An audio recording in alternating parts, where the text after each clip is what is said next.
fly, and there we go. First race of the day. Going to be headed towards Forest County, Pottawatomie, turn number 1. It looks like Shido already has a good run, but here comes Bolshaw on the outside as well. Yeah, Rowdy Randy had that inside pole position there for the Formula 4x4s, and he's going to take the early race lead down the front straightaway. Oh, looks like Bolshaw. Summers having some problems back there. Yeah, it looks like a right front flat already on Summers. He looks to be pulling off to the side. Tough break for him. Didn't even make it down the starting line. Look at this, a battle for the lead already. Bolshaw run that outside line down into the gravel pit. Mr. Perfect this year, Dan Bolshaw, just laying together some good wins. Going on that outside, look at that power just run around the top. Yeah, well, Danny Bolshaw has a lot of laps here at Crandon International Off-Road Raceway, so he's certainly raced in these kind of conditions before, so no trouble for him early on.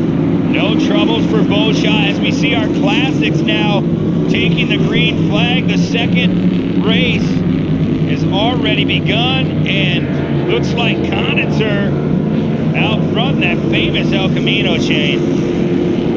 Yeah, Conitzer was having a great season up until round 7 and 8 here at Crandon 3 weeks ago. But that man, the 613 Dale Chestnut, stole that points lead away from him. So Chestnut trying to have a late season charge here and steal a points championship away as we go back out front with Bolshaw. Yeah, Bolshaw's doing what he needs to do. He got out front, not using any kind of tear-offs. He came through turn 1, and he was a little bit wider, kind of cut around the outside on Steino, and he's never looked back. And you can see the track, how the track crew's done a lot of work trying to maintain this facility. And look at the ruts already here early on. Dan Bolshaw, that bright orange Ford, really collecting that mud. And we talk about mud, the weight that gets put on these trucks, Shane, and I know from years past and experience, it is crazy how much weight you actually put on these machines. Yeah, and that weight can just wreak havoc on suspension, let alone how much is getting kicked up into the radiator as we look at Conitzer there on that number 640 Shallock trucking machine, fighting the mud as well down through the Argonne corner. Absolutely, Shane, you know it right. That's what you try to avoid. You try to put protective plates. I know my cousin Braden Bolshaw, he put some protective panels because it actually knocked the belts off. All those rocks and mud that get inside that engine compartment, that can do a lot of damage. So, Dan, that's where you want to be. You want to be out front early. Yeah, you can actually still see most of the side of that truck, which is remarkable, even though he has been out front, that mud not sticking so much to his truck as you see him powering through that gravel pit turn. Yeah, we talk about trying to hit the fast line, trying to hit the right line. I don't think there's really any kind of line right now. You just have to tiptoe through. As you see, Conitzer coming through turn 1. Really heavy mud coming through there. But if any track can get this facility back in shape, it's Crandon. They do a phenomenal job. They're always an A-plus effort in anything they do. And I guarantee you, it's hard to say right now, Shane, but we might see dust by the end of the evening. And Brent, you touched on the race line. Usually there's an established race line already at the start of your race. For these guys here at Formula 4x4, there's no race line, so they're actually working to kind of build one as they go. And then eventually we'll see that race line both widen and move out farther on the track. Yeah, I've watched Dan the last 3 times coming through those turns and going through the Argonne loop there. He's went 3 different spots, so he's just trying to feel it out. You really don't want to go through those big, deep ruts that everyone else is going through. As you see, coming in this back section, the cowboy turn, coming in here, taking that hard left-hander, just keeping his vision clear. And, man, that kid's been pretty perfect all year long. Look at how those ruts just completely drew his truck way to the outside, almost pushed off into the grass on our land rush start there. But Conitzer as well, leading our Classics race. You're pointing at our monitor up here, Brent. There's a little bit of steam coming out the top of that number 640. He's leading right now in Classics pretty comfortably over Chestnut. Oh, he went around. Yeah, you're right, though. He had some steam. Now he got a little crossed up, went around. He's trying to get back in the right direction. But, yeah, exactly. You see the steam, and that's what happens. That radiator gets plugged a little too much, and it's not a bad thing when the steam's coming out, and when it goes away, that's when we'll have to start to worry as we go back out front. We talked about that excess fuel coming out. Bolshaw really laying it down. Yeah, and when I watch Bolshaw, like I said, even though he's been out front, he is accumulating a lot of mud underneath that truck, and you can see the suspension sagging more lap over lap here as Conitzer was able to hold on to that race lead over Chestnut. Wow. Basically, the way the points are shaking out between these two, whoever finishes in front of the other one on both days, if they can put together, 2 consecutive good runs, they'll be your points champion here in Classics. Yeah, it's going to come down to the wire in a lot of these classes here this afternoon. So if you're not watching, you go tell your friends and family here at Championship Off-Road. Go log on, watch us live. We're here all day long. A great crowd on hand here in Crandon as we look back up towards Aaron Conitzer in that El Camino, just trying to finesse his way through this very tough layout here early on. Yeah, this is where veteran know-how from our leaders right now, Beauchamp and Conitzer, they've both done a ton of laps here in Midwest short course off-road racing, so they fully understand what it's like to race on this track conditions, and just the experience with this particular track surface. It's really dense clay, so it does absorb the water pretty well, but it does get very greasy on top. But these veteran guys, they know all about that. Yeah, they're usually the mud cleaners, like I like to call it. They like to take everything off the top, give us a great racetrack, and kudos to these guys. They're not scared to get dirty. This is off-road racing. We're not on the pavement here this weekend in Crandon. We're running, and this track's going to get better. They're just going to have to move their way through, as Conitzer still showing a little steam coming through Argonne Turn. As we go back up front with Danny Beauchamp, a little bit muddier. Yeah, it looks like Beauchamp still experimenting with lines a little bit, just trying to find the smoothest and cleanest line where there's not ruts developing. Yeah, absolutely. The four-wheel drive is definitely in his favor here this afternoon as we look farther back. Tough, trying to get through that mud. Look at him just holding the loud pedal down. Like, I'm going to get to that grass, see if we get a little bit more grip. Yeah, that's Billy Wilson in that 601. He's from right here in Crandon as well. One of those Racing Wilsons. We'll see his brother Kenny and Kenny's son Charlie later on in Super Stock Truck. So Crandon represented pretty well here. We had Adam Weber out here in Formula 4x4 as well. Yeah, a lot of locals here. They know this clay, they know this dirt, they know what it does when the rain and Mother Nature takes effect. As we look, Dan Beauchamp still with the green flag out, just putting in laps. You're really not driving the wheels off these things. You're just trying to keep it unstuck. Yeah, I noticed Conitzer before as he leads our Classics race. He's not being very timid, though. I mean, he's kind of letting the back end hang out, not driving conservatively. Of course, he knows that he has to finish ahead of Chestnut both rounds pretty much to have a shot at this points title. Yeah, he's just doing what he needs to do, and that's big. I mean, you're going out there to win a race, don't get me wrong. But right now, if you're going for that championship, you're trying to outdo that other guy, and when the points are that close, it makes it very, very challenging as Beauchamp's trying to climb that hill once again in the back section. Yeah, it looked like Beauchamp was having a little bit of trouble in the Argonne corner. Got it sorted out, though, as he heads back down into Cowboy corner. And you touch base on the weight and the shocks, and you see how they're almost bottomed out. You take 500-600 pounds, set it on the roof of your car.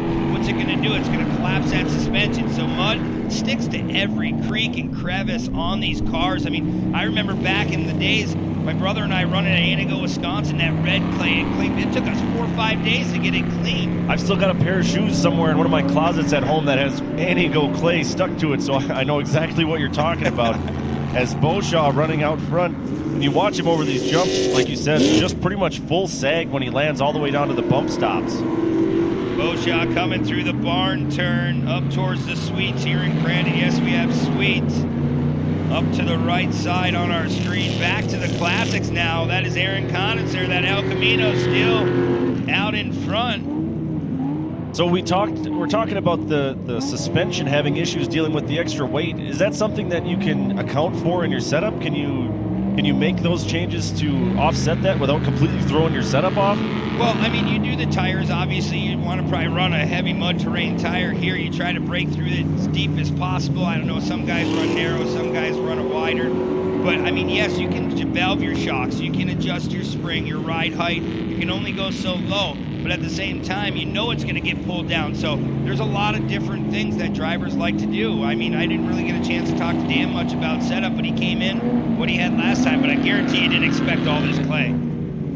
As we've reached our mid-race competition yellow, so we'll reset the field, bunch everybody back up, and taking a look again at Conitzer as he heads down past those skyboxes into the gravel pit.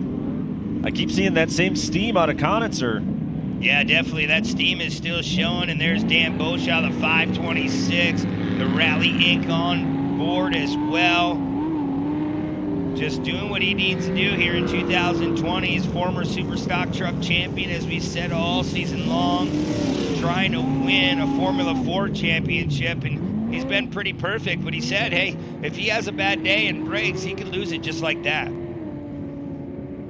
So at our halfway point, the top three in Formula 4x4, it's Boshaw, Scheidel, and Anderson. As we are going to toss it down now to Haley Shanley, who's trackside. Haley, what's it like down there? Still pretty juiced up. I know, like you had said, Dan Boshaw, he's still experimenting, still trying out different lines, trying to find which section of the track, which line is going to be the fastest and most efficient for him. But right now, as you saw, Cody Summers, a tough break for him. He pulled off early on. He was currently sitting second in the points race, just 3 points the margin ahead of Randy Scheidel, who is sitting second in this race. So a potential points shakeup. Of course, we're crowning a champion tomorrow, so we'll see how this one pans out. But tough break for Cody, who just came off of a pair of second place finishes just a few weeks ago here for Labor Day weekend. Yeah, thank you very much for that, Haley.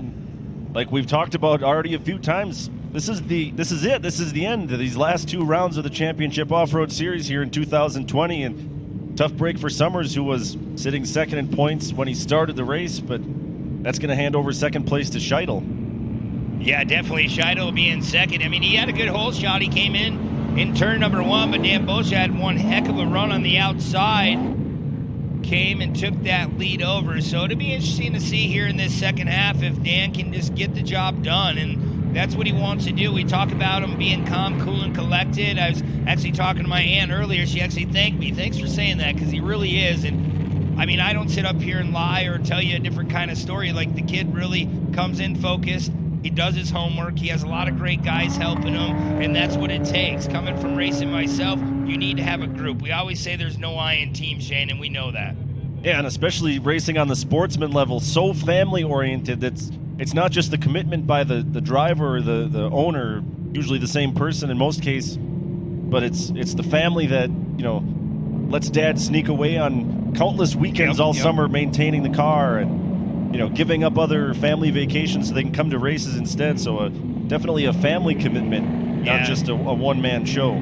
For sure, Shane. And I know Danny has about 15, 20 people back in the campgrounds that support him week in and week out. And his father, Terry Boshaw, he really has been around it a long, long time. And it's cool to see Dan back, and we'll see what he can do in this second half as just going through that deep, deep mud here early on.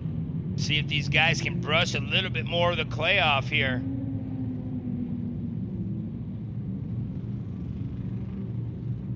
So Boshaw will come down in front of the crowd here in Crandon, Wisconsin, and you'll see a couple cones on the right side of your screen. There's one in our camera.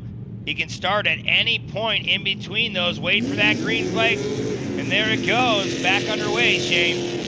Yeah, I think he played that smart there, because that first cone is right over the top of that first jump on the front straight. So what's the best place to start? Obviously going downhill. Yeah, absolutely. Get that little run, and here comes Dan Boshaw with that early lead after that mandatory competition caution halfway point. We'll see where Dan goes, as here we go back to the Classics. Aaron Konitzer, your Classics leader. Then I believe it's Chestnut in that 613. I believe Wilson is a lap down, which would put Faye Stetsny up into third in the number 698 car. And Konitzer, same story for Konitzer. Start on the downhill side of that jump, get as much momentum as you can right away. Yeah, and you see Dale Chestnut, he's kind of laid back. It's not that he's having any kind of issues. He just didn't want all that mud up into his face. So I figured that was going to be a right choice for him. But at the same time, man, you give up a lot of track time there. Yeah, well, you know, Chestnut, just like a lot of these guys out here, veteran guy. He's been doing this forever. So that's, you know, a smart play on his behalf. And no doubt his spotters have told Dale Chestnut that Konitzer has shown some steam in the first half of this race. So at this point, probably smarter for Chestnut just to hang back, save the car, knowing that there's another race tomorrow, and maybe just see how the chips fall with Konitzer's steam problem. Yeah, absolutely. He's trying everything under his power just to wait his turn, and Konitzer, he sees it different. Look at this. We have a swap for the lead. Maybe Dan Boshaw had some issues going through Argonne turn. He's got And a it looks flat like- right front. Yeah, man, a flat right front. Hopefully I didn't jinx Danny. Earlier he told me if something happens it could cost him the championship, but if he can stay out there, he'll be all right. Yeah, flat tire probably not critical to him finishing this race, but right now Randy Scheidel is your race leader in Formula 4x4, trying to put an end to that win streak by Beauchamp. Boy, I'm sure Randy's on the radio with one of his guys trying to talk where Dan's at. They should be telling him that Dan has a right front flat tire, because if you're Randy, you don't want to try to overdrive. As we look right here, look at this. Yeah, trouble. That's down on the Argonne corner. Konitzer got turned around. Looks like Face Stetson had to maybe dodge a little bit, and he goes around. Man, Shane, it looks like a parking lot out there. They're trying to get through, get on the exit. Looks like Konitzer's back underway, but a bedside is definitely ripped off on the left side. Yeah, so that's going to hand the race lead in Classics over to Chestnut now, who is your points leader as well. So, man, what a tough break for Konitzer, trying to close that already small points gap between Chestnut and himself. Man, that mandatory competition caution, when it came out, it looked like we had our race winners set, but man, that just got thrown out the window. Scheidel's now out front. Randy doing a fine job. He's been fast all year, though. He's been right there, but Dan's been pretty much perfect. Once again, down past the crowd, there's Konitzer running second in Classics. And he's about a straightaway and a half behind race leader Dale Chestnut. Chestnut, of course, had Nick Bing filling in for him at a few events this year. And then when the World Championship weekend 3 weeks ago came around, Dale said, "No way, Nick, I'm getting in the driver's seat for this one." Had a terrific weekend. Yeah, he did. Nick Bing did a fine job. You'll see him later on in Super Stock Truck, which, man, the points are going to come down right to the end in that class as well. As we come back to Forest County Potawatomi, turn number 1. Scheidel is still out front, getting around Dan Beauchamp, who's having a right front tire issue. We'll have to see how that's going. We'll have to babysit the 426. Yeah, Rowdy Randy's going to have to deal with some lap traffic here as he goes through turn 2. That's Bill Wilson from the Classics race. Yeah, Wilson. Wilson. Definitely not trying to push the issue there. Of course, you know, Randy's spotter's got to be telling him that he has a huge lead over Beauchamp. You see, finally he's going to go down to the inside. This is four-wheel drive against two-wheel drive, so should be no trouble at all for Scheidel to get clear, and he does. Yeah, Scheidel going really, really wide up on the top side of the gravel pit. Coming towards one of the biggest jumps on the track, the Polaris launch zone. Setting it down. I guarantee you, you'll see a lot more air as this track dries out. The Conrad's Auto Salvage truck gonna take the white flag this time by. So can Randy Scheidel get it done, Shane? Yeah, trying to put an end to Dan Beauchamp's 8-race win streak entering this weekend. Coming into this weekend, Beauchamp, I think, was 3 total points short of winning every possible point with the bonus points that you get for leading at halfway. So having a tremendous year, no doubt, and if he can hold on for second, we'll still be in control of the points chase. But Rowdy Randy trying to make a statement here with a win in round number 9 as we take a look at Face Stetson, who is our regular starter here at Crandon International Off-Road Raceway. In fact, flags all year for the Champ Off-Road Series. Dusted off the old race car, 11-time world champion. Yeah, unbelievable. Always bringing his face to Crandon, doing a fine job in the flag booth and as well on the track. Look at Randy. He's getting all sideways tank swap in that machine. He just needs to get it together, bring it through Forest County, Potawatomi, turn number 1. Yeah, Scheidel One final time. Scheidel getting a little crossed up in the dirt. We call him Rowdy Randy for a reason. It's not because he's a calm driver. No, absolutely. We talked about Dan being calm, cool, and collected. Randy, he throws it to the floor. He just wants to run as hard as he can. He's going to come through the barn turn one final time. It looks like he still has all 4 tires, still full of air. Everything looks to be intact. A couple turns to go, heading towards the gravel pit one final time.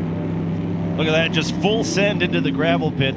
Definitely not taking it easy, even though he's about 2 full straightaways now ahead of Dan Beauchamp.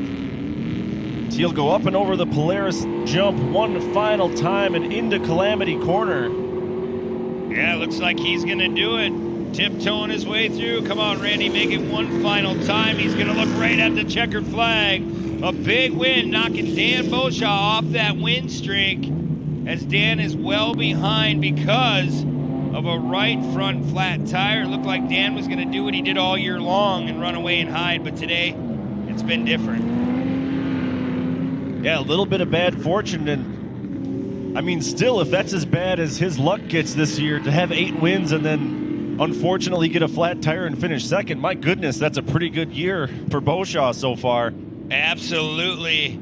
A good season for Dan Boshaw. 1 round to go. This is round 9, and looks like Conitzer, he's got a left front flat or left front damage as well. Maybe a suspension issue. He's seesawing that wheel around. Yeah, Conitzer still just battling this mud as he actually passes Jake Anderson in the Formula 4x4. There's the checkered flag for the 477 of John Holtz, who I believe was 3rd in Formula 4x4. Everyone trying to limp their way through the finish line here. Like I said, this tough layout early on this morning. Track is now starting to work its way in. We see a lot of heavy rain that came through before this weekend. We wanted to leave the track alone, make the best possible race facility, and they're trying to do it here as Aaron Conitzer bringing it through. One final right-hander, hard on the binders, trying to get through the last turn, and there it is in second. Hold on for second, as Chestnut did manage to complete that final lap and take the win in Classics, so Chestnut able to stretch that very small points lead by a couple more points there. Looks like Anderson coming across right behind Conitzer, showing some smoke. So a lot of cleaning left to do here this weekend for a lot of these drivers, as it looks like Dale Chestnut has some right front damage on that truck as well. So really, really tough here on these vehicles. Yeah, in ideal racing conditions, these guys will thrive. Well, some races you just have to survive, and that's all it takes. Yep, surviving is a big thing, as Randy, he's going to be one happy camper getting out of that truck, taking the big win here, the first race of the day. Say about that. It really is. The energy is high down here for our first podium of the weekend. We're going to start out grabbing a word with John Holtz, our 3rd place finisher. Man, first class out of the day, no easy feat, but it's good to see you here on the box. Talk me through that one. Yeah, that was some deep mud. There's just no groove. It was a lot of fun, but it was a big mess. Who would you like to thank? We got to thank Knutson Engineering, Global Fab. My boss is here, Darwin, Bonnie, thanks a lot. Competition specialist, building our motors. And the crew's favorite, Pure Class Vodka. John Holtz, our 3rd place finisher. Congratulations. And Danny Boshaw, you have had a perfect season, but if this is the worst luck you're going to have, this is not so bad. Now, I know you're a veteran of Crandon International Off-Road, and you've raced in these conditions too. So tell me, what exactly did it take there, the last half of this race, to bring this truck all the way to victory lane? Right. The track was so wet, like there really wasn't a good line to find. Maybe in a couple races here there might be.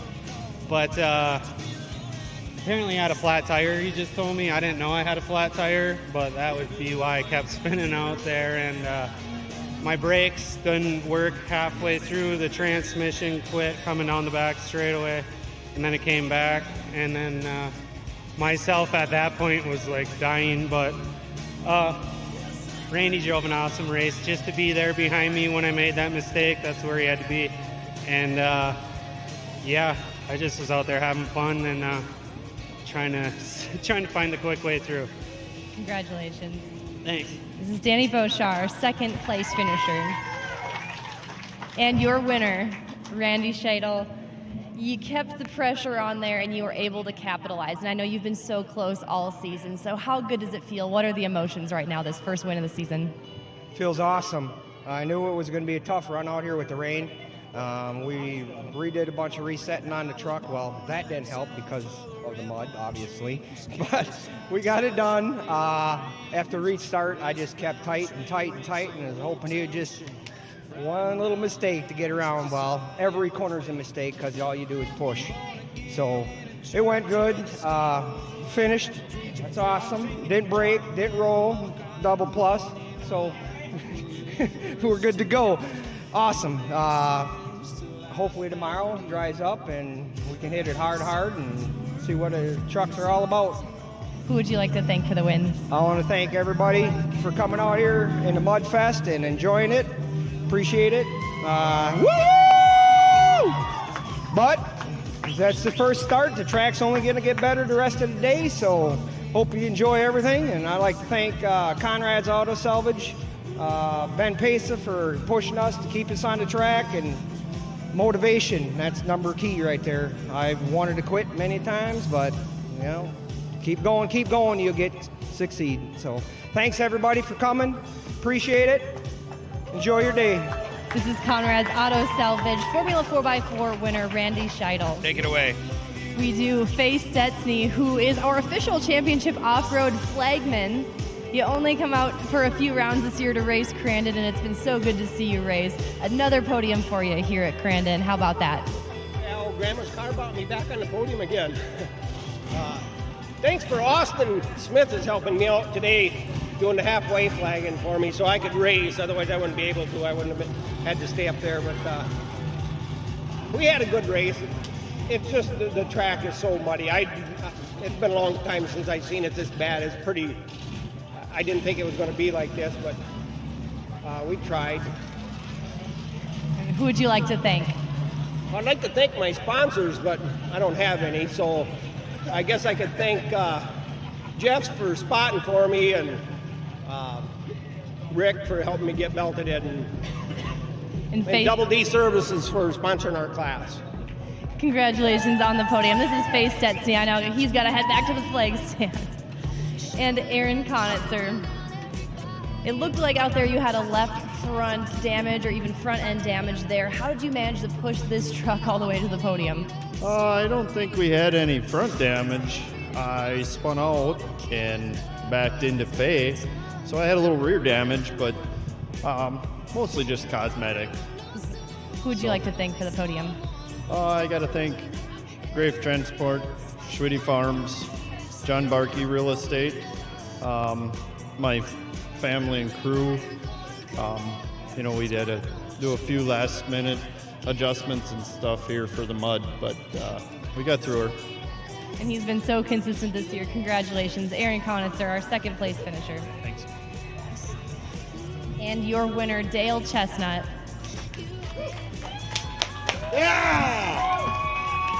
Dale, when you were able to claim the lead, you found clean air. What were your thoughts at that point in the race? Well, it was just try and drive smart, try and drive careful. It was really a physically and mentally demanding race on you because the track kind of put you some places you didn't want to be. So you just had to hope for the best outcome and hope you didn't make any big mistakes. And Aaron was doing a good job there, and I just had to make sure I ran the best line I could to stay ahead. Who would you like to thank? Well, first I'd like to shout out to the Canadians that can't be here with us. But I'd like to thank the Turo Tires, Ultra Wheels, AMSOIL, OffroadFraternity.com, Automatic Transmission Design, everybody else that helps us out, all the fans, my crew, family, all my friends, and just everybody else. It's a great time. Congratulations, Dale Chestnut. This is your D&D Services Classics Top 3. Back to you guys. Thank you very much.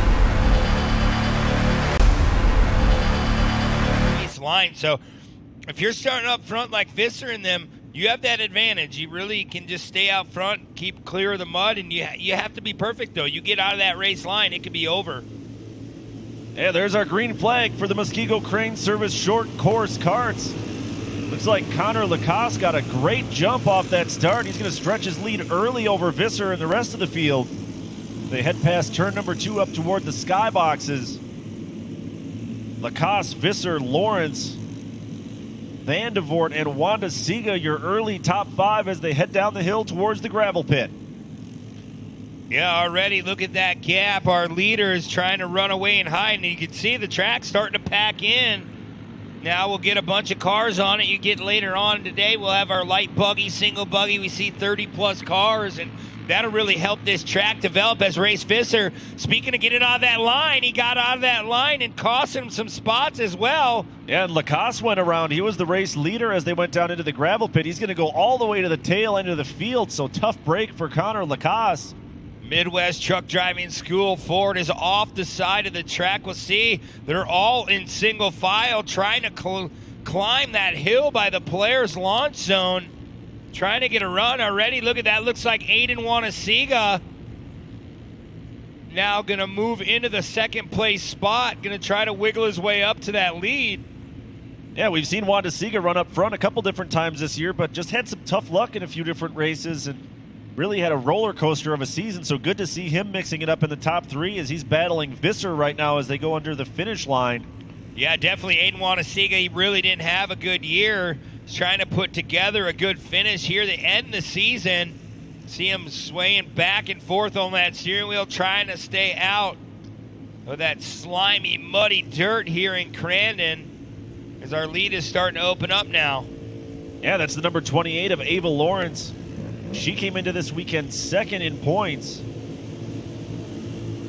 Andy Johnson is your points leader, but I'm looking out the window, Brent. He's way back in about 10th place, so Johnson really struggling. He started in 11th, so having a bit of a hard time working his way around traffic. That's going to really benefit Lawrence in this points chase. Yeah, there's not a lot of room for passing, you're right, so definitely going to pack on that points battle here. There's Lawrence. Try to work its way. You see those two Colts trying to keep him out of that inside. You don't want him to go on that bottom. There's not a lot of clear space. As you can see that lead right on our camera, about 10, maybe 15 car lengths. And Aiden Wanasiga, he went way to the bottom. We'll see if he can get out of there. He got stuck. I seen on the back of the camera, and there he is, the 97 Richmond Gear Ford. Yeah, more tough luck there for Wanasiga. Finally back up to race pace there behind the number 9 of Samuel Lawrence.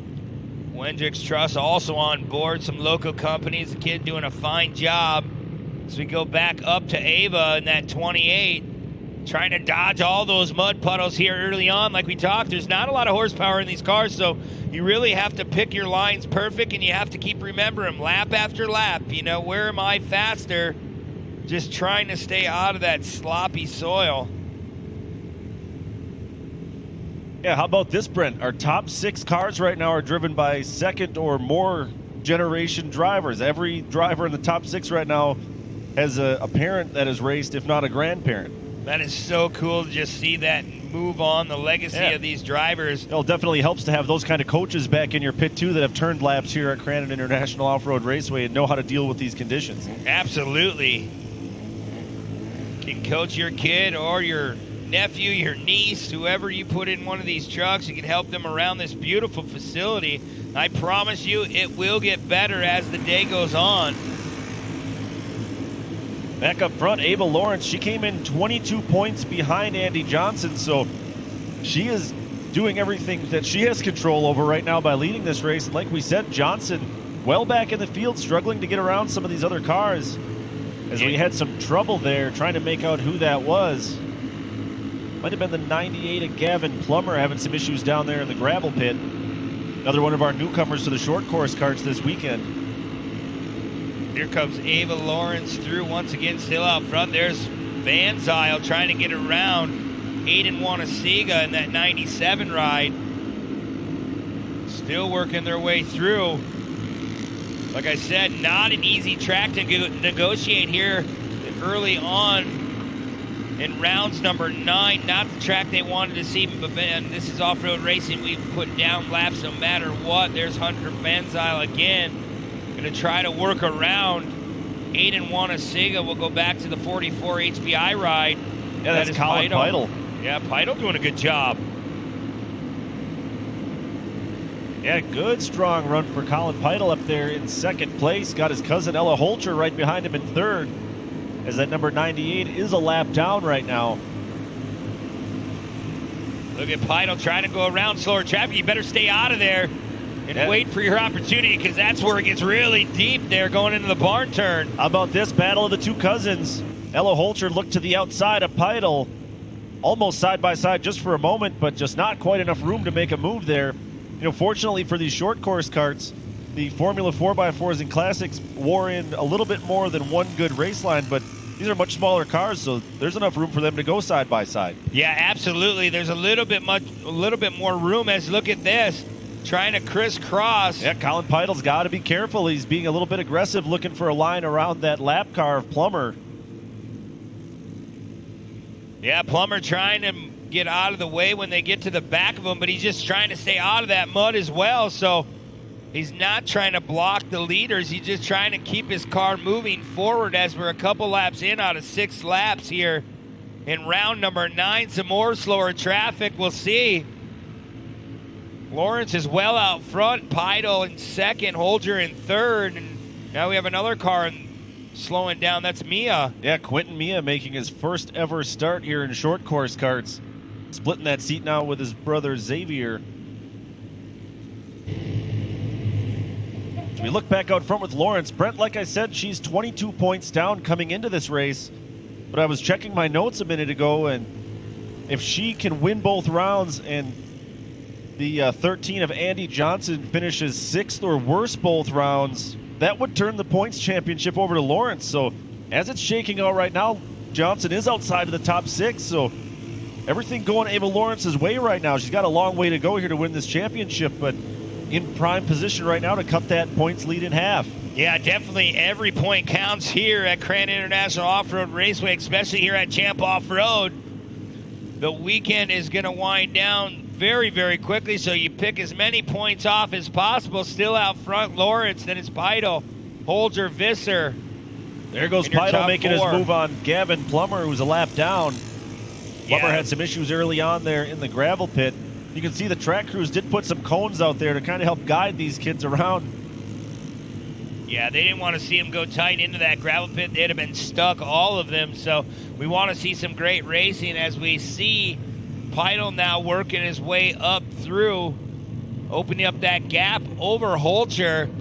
But Ella, she's kind of stuck back there. She really needed to be on the back there to pounce on it before that gravel pit because it's pretty much wide open through that back section. Yeah, Holcher's still having some problems getting around Plummer, but fortunately for Ella, she's getting a ton of seat time this year because she's also currently leading points in the 170 side-by-side class, so no shortage of seat time. And of course, Colin Peitel races that class as well. As we look back out front, all the way from Thornville, Ohio, Ava Lawrence putting on a show right now. Pretty comfortable lead over the rest of this field. Yeah, she's just doing what she needs to do, just being calm, cool, and collected, running through the barn turn one more time. Very, very clean out in front. You can see the track's actually packing in, Shane. It looks really, really nice on the race line. Yeah, good, smooth line there. And actually, the amount of moisture that's in the track, once you can push that top layer off, that's a little bit juicy, like Haley likes to say. The surface underneath is actually really tacky. There's a ton of traction on this clay surface. Yeah, there is. Once this thing packs in, you'll see that high horsepower start to bite and move forward a little bit quicker. And you can't do nothing about Mother Nature. It's really tough on us at points in times during the year, but man, we work around it. This track crew has done a phenomenal job getting it back together as we look at Lawrence still well out in front here in the short course kart class. Yeah, really cruising right now. You see the gap there. That's still a lap car there. I believe that's the 21 of Lacoste behind Lawrence now. So as she takes the white flag, there's really no threat right now to her race lead. As long as she can keep it clean and stay on the dry line, she's on her way to a victory here in round number 9. And like I said earlier, closing up that points gap between herself and Andy Johnson. Yeah, definitely. We look on our sheets. Andy Johnson looks like he's now moved into the top 10. About 38 seconds behind our race leader of Ava Lawrence. So doesn't look like he will get the job done here this morning in Crandon in round number 9, but had a chance to talk with them and his father Casey, and he's going to move him up into the mod kart class next year. So he's just trying to keep his feet wet, keep driving, doing a phenomenal job. They'd love to win the points championship, and they're doing what they need to do to keep out front. So today it's all about Ava Lawrence though, Shane. Yeah, making that long haul from Ohio pay off. Or as we talked about some of the second-generation drivers, well, her dad, Scotty Lawrence, we'll see him later in both Pro Mod side-by-side and in Pro 4. So, as I said earlier, no shortage of great coaches here for these young short-course kart drivers. Yeah, that's what's so cool. That's what these drivers love. You need to have your eyes in the sky. Make sure you stay out of this sloppy soil. And Ava doing what she needs to do. Like I say, she's going to come over that Polaris flyaway jump one final time. Her eyes will be set on that finish line turn. Slower truck off the side now is parked. Looks like Mia in that 75 first time out. Tough break. Here's the checkered flag. Your round 9 winner in the Muskego Crane Service Short Course Karts is Ava Lawrence, all the way from Thornville, Ohio, in that Rival Motorsports machine. And really taking a big bite out of that points lead that Johnson had coming into this weekend. Yeah, it's not like Dan Boshaw when he finished second behind Randy. You know, he didn't lose a lot of points, but if you're Johnson, you lost quite a few points. Finishing up here probably in the top 10, but man, far back. He'll click off as many points as he can as they cross the finish line. There's Wanasiga. Gonna click off a solid run here this afternoon. The checkered flag still flying. We're waiting for the rest of the field to come around. Yeah, Colin Peitel did finish second. He held on over his cousin Ella Holcher. A good showing for the HBI cars here in short course karts. But Ava Lawrence, the woman of the hour right now. Ella, congratulations. Another podium for you here in the short course karts. Tell me, how much of a challenge was this one? That track does not look easy to navigate. No, yeah, it was really hard. Coming off of the gravel pit, you were going spinning around everywhere. It was so hard. So I was hoping, please hopefully finish the race, and yeah. Is it that much trickier when you are keeping the pressure on your cousin? What? Is it that much trickier to keep the pressure on then when you're putting pressure on your cousin? Yeah. Yeah. Who would you like to thank? All my sponsors, my mom, my dad, my grandma and grandpa, my pa, Uncle Scotty, and Steph and Uncle Craig, and my best friend Carla. Ella Holcher, congratulations on the podium. And Colin Peitel. Congratulations on the silver medal here. Tell me, what was it taking to hold off the pressure coming from Ella? I don't know. Well, tell me more about the race. How was it out there? It was good. It was just really slippery. Well, you made it happen. You made some results here today nonetheless. Who would you like to thank? All my sponsors, my mom, my dad, my uncle, my aunt, my grandma, my grandpa, my little brother. Yeah. Colin Peitel, congratulations on the second place finish. And her first career win, first win of the season too for this class, Ava Lawrence. Congratulations on the big win. You took a big bite out of the points championship chase, but tell me about that race because you made it look easy. Was it smooth sailing for you? Well, right off the bat, I was kind of bummed that we were starting in last and, you know, the weather wasn't working out for us. And once we started, I didn't have a plan, so the inside for the barn turn kind of opened up for me, and I got third right off the start. And then second place went into the mushy stuff in the gravel pit, and that was an easy pass. So, and I'm not really sure how I got around first place, but I did. And then whenever I got around him, no emotions were coming because I didn't really want to get my hopes up if something had happened. And I saw the white flag and I just got so excited. and you know, I had it locked in. I know you were so excited, but you managed to stay cool, calm, and collected like you needed to. Who would you like to thank for the big win? I'd like to thank my mom and my dad. My dad for spotting for me and keeping me calm during the whole race. Rival Motorsports for getting me into the car, and my family that's watching from home, my family that's come out this weekend, and my siblings. Congratulations. This is Ava Lawrence. Ain't no win like your first career win. This is Ava Lawrence here, your winner of the Muskego Crane Service Short Course Karts. Park River, Michigan starts on the pole on the inside. Alongside him from Seymour, it's Chase Miller. From Belch, Michigan, the number 212 is Antonio Inglesi. And from Oconomowoc, number 207 is Michael Funk. From Belch, Michigan, again, the 201 is Porter Inglesi, the other Inglesi car out there in the field. 231, he's from Bark River, it's Zach Rahanowitz. Currently second place in points from Tomahawk. Number 213 is Easton Easy E Sleeper. And from Lena, your current points leader, the number 290 is Sam Marquardt. There they go. The green flag is flowing. Watch as they come into Forest County. Potawatomi turn number 1. Look at this.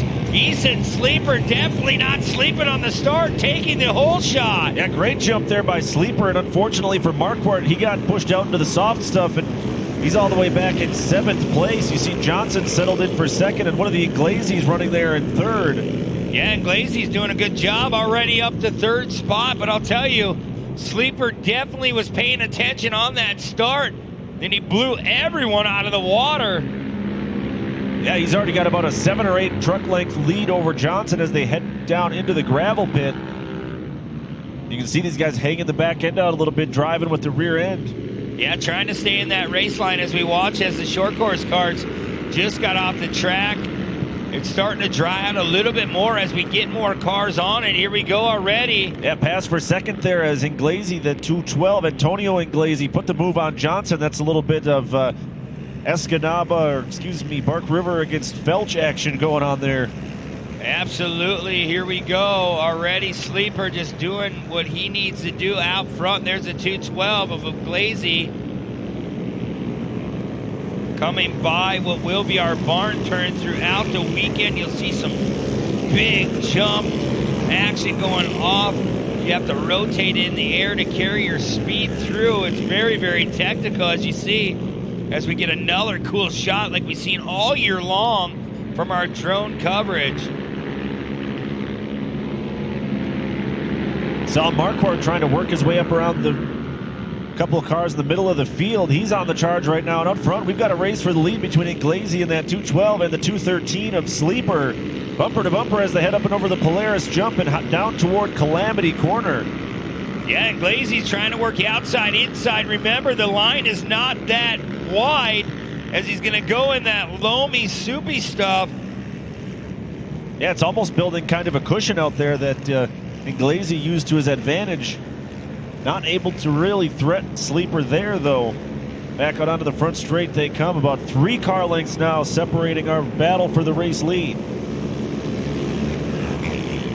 Sleeper still out in front, going through the barn turn one more time. Can't say enough about Todd Sleeper and all the guys back in the pits. They do a fine job, and it looks like Inglesi's going to make a little bit of a run on that inside chain. Yeah, Antonio Inglesi found something there, found a little bit of speed on the inside as they went past the barn turn. So that's something to keep an eye on. Looks like Sleeper is going to stay in front for now, but Inglesi definitely closed the gap that time down the hill. Here comes Inglesi all over the back bumper of Easton Sleeper again in that 213. Lime green and black ride, just sticking to that inside, trying to play the protected line. Sometimes that can cost you, but he did a good job as he goes over the couple roller jumps early. Starting to look like maybe Sleeper is a little bit faster from, say, the Polaris jump all the way through turn 2, and then the rest of the track, maybe Inglesi a little bit faster. So interesting battle here for the race lead as the other Inglesi, Porter Inglesi, has moved up into 3rd with Marquardt 4th. Yeah, you see Johnson fell back in the 211 to 6th and had a chance to talk with his dad earlier this morning like we were talking about Andy. Troy, he really having some issues with the chains on those machines, trying to keep it perfect. They're going to strip that truck down right to nothing over the winter and get it back to normal. They just said they're out here just trying to finish the season. They know they've had some gremlins, and if anybody can do it, Casey Johnson's been around a long time. Very smart individual. Yeah, we're giving a lot of attention to the points battles here as we crown championships tomorrow here for the Champ Off-Road Series, but even the guys further on back in the points chase, they still got a lot to race for and try to build some momentum as we look ahead to 2021. Yeah, definitely. If you're not going to win the points, Shane, you're still going to go out for a win. You want to win every race you come to. I mean, as a race car driver, you try to pick away as many W's as you can, and I don't care if you're in 6th, 7th, 9th, 10th. You're out there to try to pick as many points off as possible. As you see now, our top two have opened up about a 10, 12 car length gap. Let's see if Inglesi can get another run. He does here on Sleeper. Almost bumper to bumper again as they come past the skyboxes. Looks like it's going to take Inglesi getting a run like that, and then maybe stepping off the race line just a little bit in the gravel pit corner if he's going to put a move on Sleeper, because that's where he's definitely faster. Yeah, definitely. You can see it right there. Look at him. He's buttoning it up once again, and this is where Inglesi's really, really fast. We'll see if he can go outside, inside, as Sleeper's doing a nice job. Watch him play that protected line on the bottom, just hitting that cushion. Yeah, you got to be careful there. You saw the standing water on the inside of Calamity Corner as we've reached our mid-race competition yellow. How about that? The 201 of Porter and Inglesi closed the gap there in the final few turns on the two race leaders. So there you see Easy East and Sleeper running out front here at halfway. Man, he shot out of a cannon on that start. I don't know, their gear ratio's perfect. That clutch is set perfect. I mean, you talk about these cars, there's a lot that goes in one of these cars. If you ask me, they're just a shrunk down Pro 2, Pro 4. You can rip the body panels off, take the tires off, you name it. They strip them right down to the chrome ollie. And they do it just like the big boys. So it's cool. As a kid, you get so much to look forward to. Brent, I'm looking at our electronic scoring here, and Marquardt has fallen behind by a lap, and I don't see him running out there in the race order. In fact, he's making some off-the-pace laps. Still out there on the track. We're going to send it down trackside to Haley Shanley. Haley, what do you have for us? Well, like we saw at the last podium, like I said, there's ain't no win like your first career win. Just the last round we had here at Crandon Off-Road, we had a first-time winner in the class, Porter Inglesi, and that was actually for the World Championship, so no doubt an exciting one for him. His brother also rounded out the podium in third that same day. Another first-time podium finisher, Chase Muller. And now all three drivers are running the series full-time this year, and currently we have had 7 different podium finishers in this class, so much talent. And to mention those Inglesi brothers, they are currently 2nd and 3rd in this one. Yeah, thank you, Haley. She talked about 7 different podium finishers in this class. As you see, it's not an enormous class, so very competitive, very evenly matched, these mod carts. Yeah, anyone can win at any given time as we go back up. Richie Kulof's going to take these guys around a couple times. Easton Sleeper with your lead. Then it's Inglesi in 2nd and 3rd. Then it's Funk Johnson now in the top 5. We'll see if Johnson can try to pick his way back up through the field. But right now it's been all Sleeper. Yeah, and Marquardt nowhere to be found. So, I'm looking at my notes that I put together before this event.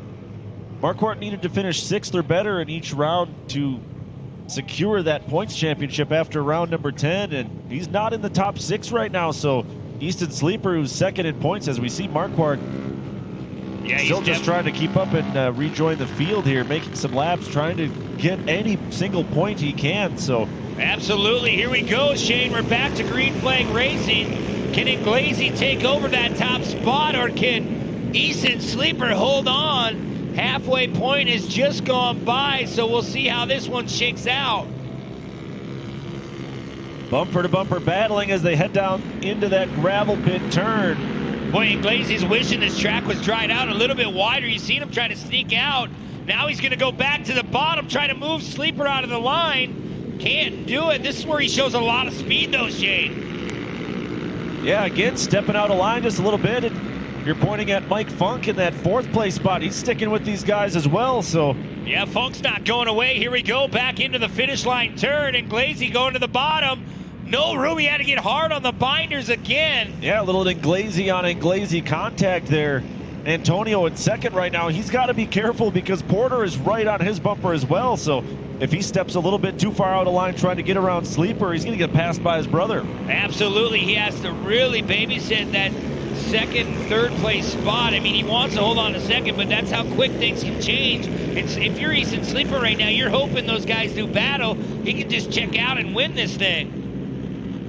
Yeah, it looks like he was able to stretch his lead just a little bit, maybe 5-6 truck lengths now as they again head down into that gravel pit turn.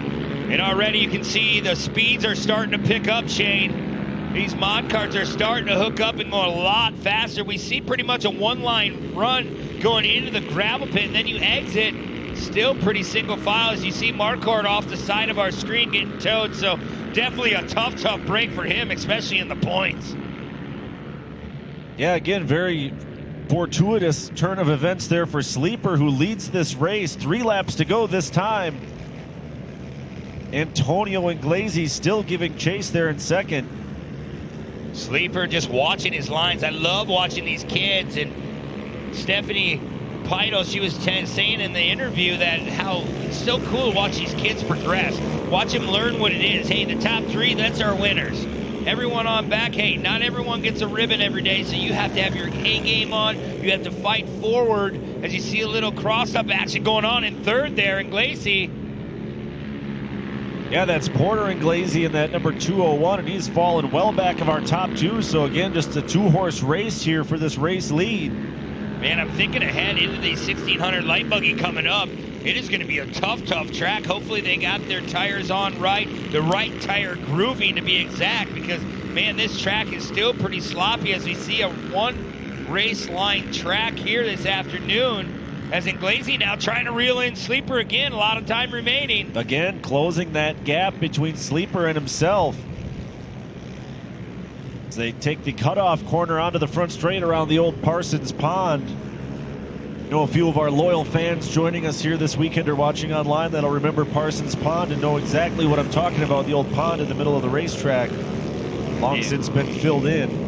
Definitely, I remember that. The nice fence that they had. We always were scared who was going to go in the pond first on the weekend. Look at this run. Look at the run by Inglesi coming on the outside, going to try to make it stick. He's going to run out of traffic room there. The real estate definitely going to go away. See, you can't cross over. There's no line. Yeah, even though Inglesi ran out of room there, that was some tremendous driving because he just about got hung out to dry into the soft stuff and was able to gather it back up and fall into the race line. Wow. But we've known for a few laps now that's going to be where he tries to make his move. He gets some incredible run coming down off that skybox hill. Yeah, he really does. Gets a nice run. Going to try to put it together as a white flag comes out one more time. 7 out of 8 laps are in the book. So this is it. Here in Mod Car, can Easton Sleeper get the job done? Wow, Inglesi goes really wide, getting a little crazy out there. Yeah, that's unfortunate. Now he's fallen about 8 or 10 truck lengths back. This is the section of the course where we saw Inglesi was definitely faster than Sleeper, but at this point I think he's fallen back too far to really make a move. Yeah, he's definitely fell back in that 212. Over a second gap now to Easton Sleeper. Can't say enough about that kid. He came into this class, he's trying to get his feet wet, had some gremlins going on, but now his father Todd have this car just dialed in, launched out of that hole shot, did what he needed to do, and he's got one more right-hander. One last time through Calamity Corner, checkered flag is out, and Easton Sleeper takes the round 9 win in Mod Kart. Inglesi will finish second in the 212. Then Porter Inglesi will finish in the 201 in third, and Funk should come around in fourth, but a great day for that man right there. Easy E Sleeper in that 213, taking things in his own hands. Yeah, picks up his second win here in 2020. And again, we've talked about some points leaders having some bad luck. What a tough break for Marquardt to finish all the way back. You know, unofficially we haven't scored as 8th place, so last in the field. Yeah, tough break, definitely, man. 8th place finish. You're last. I mean, luckily there's not a lot more cars. I mean, the points keep going down as you finish. And Sleeper did what he needed to do. As you look at the Forest County Potawatomi Rush run results, Sleeper and Inglesi in the top 3. At podium. It really was, and you could throw a blanket over the top 3. Porter and Inglesi in third. Porter, a phenomenal run, especially in the last half of that race. Give us your reaction to that performance. It was just really muddy. It was hard to get around, and just got to the competition caution, and after that I just kept going further back. It was just really muddy. Who would you like to thank for the podium finish? My mom, my dad, Jake's Logging, FCR Logging, Boston Products, Zeeb Trucking, K&B Hauling, Rod Dog Custom Rod Holders, RT Welding, Horde Off-Road Logging, and Kurt Reeves. Porter Inglesi, he's taken home bronze. Congratulations. And Antonio Inglesi in second. Man, Antonio, you did not let Easton out of arm's length there. So tell me, as the white flag comes out, what were you telling yourself at that point? Well, I was trying to just make sure I could stay out of the mud, because I did go into the mud a little bit and it really slowed me down.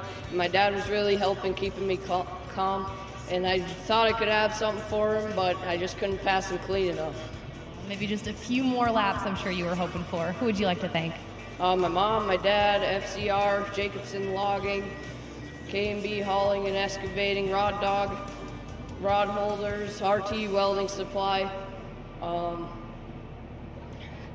Horde Off-Road Logging, Kurt Greaves, Kyle Greaves, my Uncle Mike, my cousin Joe, and Donald Trump. Antonio Inglesi in second. Congrats. And your winner, Easy E Easton Sleeper. This ain't his first rodeo. He's back on top. Easton, a wire-to-wire win. Obviously, that whole shot is so important to find that clean air in track conditions like this especially. But what else was key for you today? Just keeping it in the dry dirt, hacking in the mud a lot, and it was just bogging out, keeping it downshifting, upshifting. I don't even know what to say right now. So happy. Second win. I can't do this without all my sponsors: B&B Power Sports, Off-Road Fraternity, VP Racing Fuels, my mom, my dad, Teresa, my grandma and grandpa, the Kircher family, Off-Road Fraternity, FXR, Doc, NGK, and all my other sponsors. Thank you so much. Congratulations. Second win of the season, Easy E Easton Sleeper. He's taken home gold. Back to you. The outside, I should say, is your points leader. Alongside him, Fitzgerald. He's a former class champion. You've got Craig Peitel out there, who always seems to have pretty good runs here at Crandon.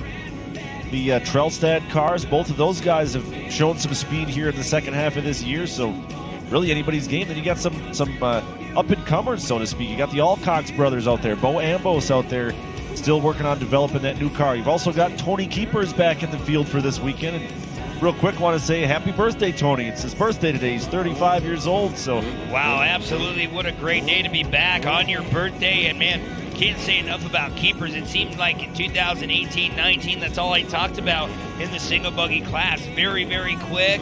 And that's what you need to be here in Crandon. This is a high horsepower track, and you really have to keep your ducks in a row as we look up at the flag tower. Like I said, 16 drivers on the line here. Bo Ambos, Jake Nelson, Steph Peitels in this one. As you see the board slide in yellow, Colton Burns, Luke Alcox, Paczynski. As we are green flag racing here in the one-off graphics 1600 buggy race. Thomas and Travis Trelstrad are out there as well. Craig Peitel, Dylan Parsons, John Fitzgerald, points leader and world champion Billy Booth. Then you've got Dan Martin, Sokovitz, Keepers, and Brad Kell. Man, looks like Nelson might have got the whole shot. Yeah, Nelson pulled a whole shot a couple of weeks ago here in Crandon. That's a car that he jumped into midway through this year. So got out a light buggy up into 1600 buggy. Of course, his uncle is Mark Ersteiny Steinhardt, the arguably the GOAT of 1600 buggies. So definitely plenty of coaching and know-how in that pit. Yeah, definitely Steinhardt. Anytime you say that name, you know if he's on your team, you have a chance to win at any given time. You see everyone getting through there decently clean as we go in the gravel pit. And you're right, look at, we did a lot of track prep, so there's a lot more room to play around here. Might be a little bit loamy on that bottom side, but I can guarantee it'll start to dry out as we work in these laps here in the first half. Yeah, taking a look out front, it's Nelson in that 341, then Dylan Parsons. And how about that? Tony Keepers started on the second row, started in 15th. He's all the way up to third. Wow, Keepers on his birthday gonna try to reel in that guy right there. Jake Nelson, that 341, very, very quick. We go on board with our drone shot going through Argonne Turn, that little switchback. One of my favorite sections here at Crandon. You go, it's so off camera, and then you got to rotate it back to the left. and carry that speed. Then you have a long, long straightaway back towards our starting line here in Crandon. Yeah, that series of turns really takes graceful driving, and even more so in these conditions. It's, less traffic has gone back there with our two short course races between the short course karts and mod karts. So this back section, as they head down into Cowboy Corner, that's a little bit more greasy back there, so that's something to keep an eye on as well. Absolutely. Here comes Keepers. Tony Keepers, that 352, going to try to work through that mud. Running down Jake Nelson. There's a car way off the track. Yeah, that's one of those Trailstad cars. Parsons was running in second. He had some trouble back there in Cowboy Corner by our start line. But as the second time they come through turn number 1, it's still Nelson pulled that great hole shot. But look at this run by Keepers right now, having an absolutely great first couple laps here. Man, Keepers hasn't missed a heartbeat, missing so many races. He's already challenging for this top spot on his birthday, like we said. So what a great day it would be if he can lay down that top spot here in 1600 single buggy. There's Jake Nelson going to head into the gravel pit, and we'll get a good look at this turn now, Shane. Yeah, it looks like a lot of traction down there. You don't see a whole lot of sawing at the wheel. Cars aren't really pushing through it too badly. Looks like pretty good bite coming out of the corner.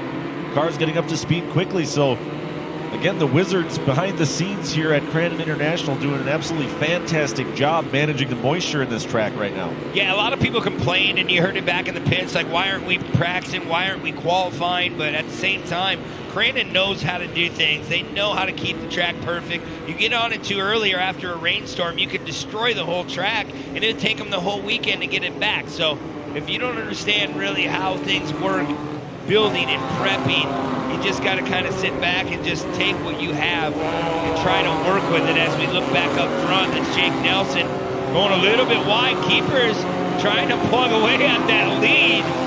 Yeah, Nelson just pushed out a little bit too far into the greasy dirt on the outside of the Argonne corner.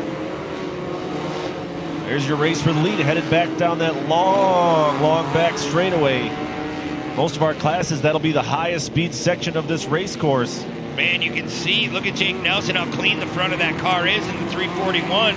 Then you look at Tony Keepers, he's getting all crossed up, trying to go side by side. He has a lot of mud and clay all over the top of that car. So, yeah, these are two guys we saw battle quite a bit back in 1600 light buggy as well. So certainly no stranger to racing alongside one of each other. And with that, when you're familiar with your competition, that kind of earns a level of trust. You know that these guys know that they're going to race each other cleanly. They can trust that they're not going to suddenly swap lines. So both drivers can really put a full effort on just winning the race and not, managing traffic.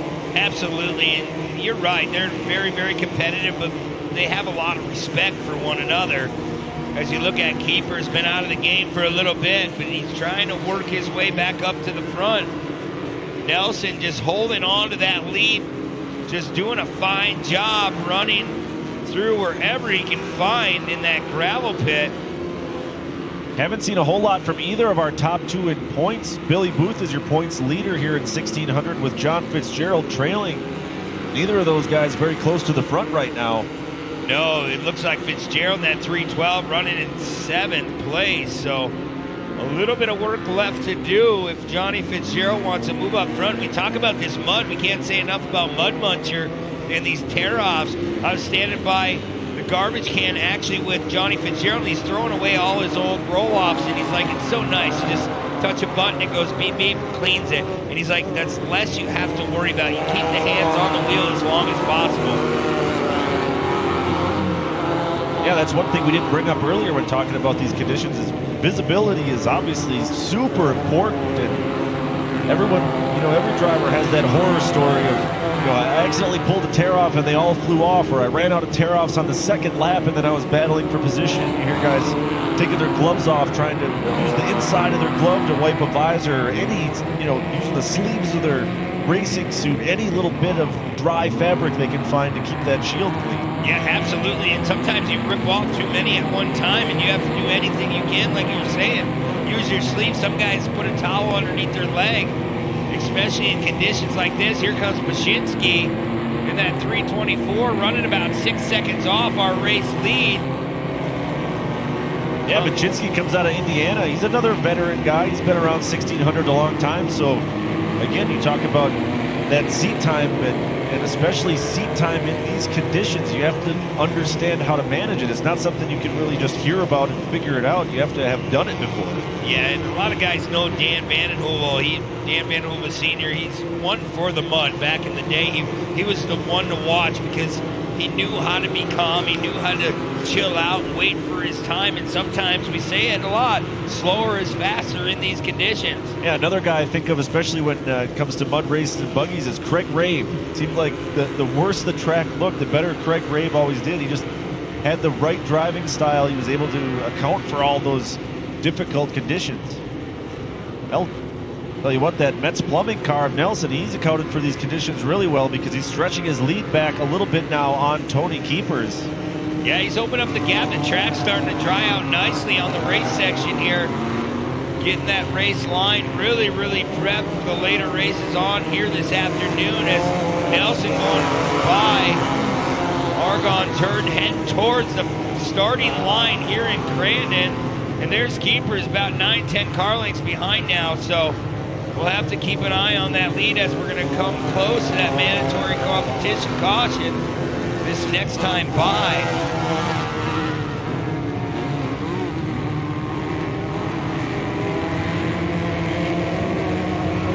There's Mashinsky now still in third, that 324. Looks like Billy Booth now, that 351, going to make that pass. So look at Paszynski, gets out into that loamy dirt, into that mud, allowing Billy Booth. So this could be a turnaround here in this second half because we know Billy Booth can win. He's done it a couple different times. Yeah, all it took was one tiny mistake there from Paszynski. Look at this. Keepers looks to the inside of Nelson through turn number 2. Looks like it's pretty much one-line racing there through turn 2, though, so you really have to be careful and stay on the race line. Yeah, if you're Tony Keepers, you want to get around Nelson if you can. I mean, it's not an easy task, but to start this second half, he's sick of throwing tear-offs. Again, Keepers looks to the inside. Still not really approaching ideal racing conditions down there in the gravel pit, but I tell you, some of these corners are really starting to dry out. We're going to take a look here at Calamity Corner. For sure, one good race line is worn in there. Yeah, you see the mud puddle there on the inside as we come to that mandatory competition caution. It's going to be Jake Nelson, Tony Keepers, Jeff Paszynski should come in that third place spot a little farther back, but it looks like things have shaken up a little bit more. Yeah, it's Booth across the line third, Parsons fourth. Fitzgerald now, look at that. Fitzgerald now in the top 5. Yeah, Booth and Fitzgerald and Parsons, that's your top 3 in points. So now the cream rising to the top a little bit, but tell you what, we got to give some love to Jake Nelson. Like I said, he pulled a whole shot here a couple of weeks ago on World Championship weekend, maybe surprised a few people, but it was just a matter of time before Nelson, who had a lot of success in light buggy, found his way to the front here in 1600 as well. Yeah, a little bit more horsepower, a little bit easier to drive, if you ask me. You get a little bit more speed carrying through these turns. Like we say, you say there's more horsepower than light buggy, but still you don't have a lot. You have to be a driver. And I don't care who you are. You sit in one of these cars. I've never gotten the opportunity to drive a buggy, but just watching these guys, they work on their own stuff. They got to put it together time and time again, and it's not easy, especially when you throw the mud at it. Yeah, you said it all, Brent. And we've got Haley Shanley, the third member of our team, trackside. Haley, what do you have for us about this 1600 buggy race? Yeah, so in 1600 buggy, a few weeks ago, Labor Day weekend, we saw some of that Crandon magic, a slew of firsts for this class. Billy Booth had his first Crandon win, which happened in the World Championship. Ben Alcox had his first podium in this class. It was long awaited, didn't happen until round 7, but he had been so close a number of times. And like we had talked about during opening ceremonies, Travis Trelstad, his first time to Crandon, he was able to garner a second place finish. And Trelstad and Alcox, they're sitting relatively mid-pack in this one. We'll see if they can find something on the restart. And as you saw just before the competition caution came out, Billy Booth had just breached the top 3. Yeah, thank you, Haley. And yeah, absolutely. The last lap there, that first half, Billy Booth really on the charge. You can see the amount of mud that he's already accumulated, though. So, yeah, at this point, Booth's kind of getting used to running at least near the front here in 1600. He's got to be just sick and tired of eating all this dirt. Yeah, definitely, and it's not an easy task to go through those tear-offs. Like we said, vision is everything here, especially on a day like today. But Nelson, keepers, and now Booth at 351 as they're going to get them back rolling. And don't count out Parsons. Parsons showed he was 11 seconds back before that mandatory competition caution, but it's anybody's game now. We'll see who has that good restart ability here in Crandon in the different conditions here early on. A lot more racing yet to come, but pay attention. We should be going back green flag racing this time by. There are those 2 orange cones. We'll see if Nelson takes off after that little roller. Boy, keepers, he didn't really miss out. He stayed right on the rear bumper of Jake Nelson, so we'll have to see going in that gravel pit. Maybe things will start to open up. Yeah, good clean restart by everybody. Doesn't look like anybody got caught sleeping, really. They head past the skyboxes and down for the gravel pit turn. Fitzgerald on the inside of Parsons making a move. They're side by side. Something's got to give there. There's not enough room for 2 cars on the race line. Yeah, you seen that. He snuck underneath going by the sweets here in Crandon. As we'll see if keepers can run down our race leader. He's been definitely fast enough, but we'll see as the track tries to widen out if anything can be possible here. Yeah, it's going to take a little bit of aggressive maneuvering, or I should say trying some aggressive lines by keepers, because there's not a ton of passing room. Like you said, obviously keepers has the speed right now. He's been basically right on Nelson's back bumper throughout that whole first half of that race. Booth still trying to stay in the conversation as well. Yeah, he really is. He's right there. He's coming into our camera. He might be trying to run that half a line off, just tiptoeing his way through, trying to carry his speed, get into that heavy, heavy dirt. Here comes Fitz.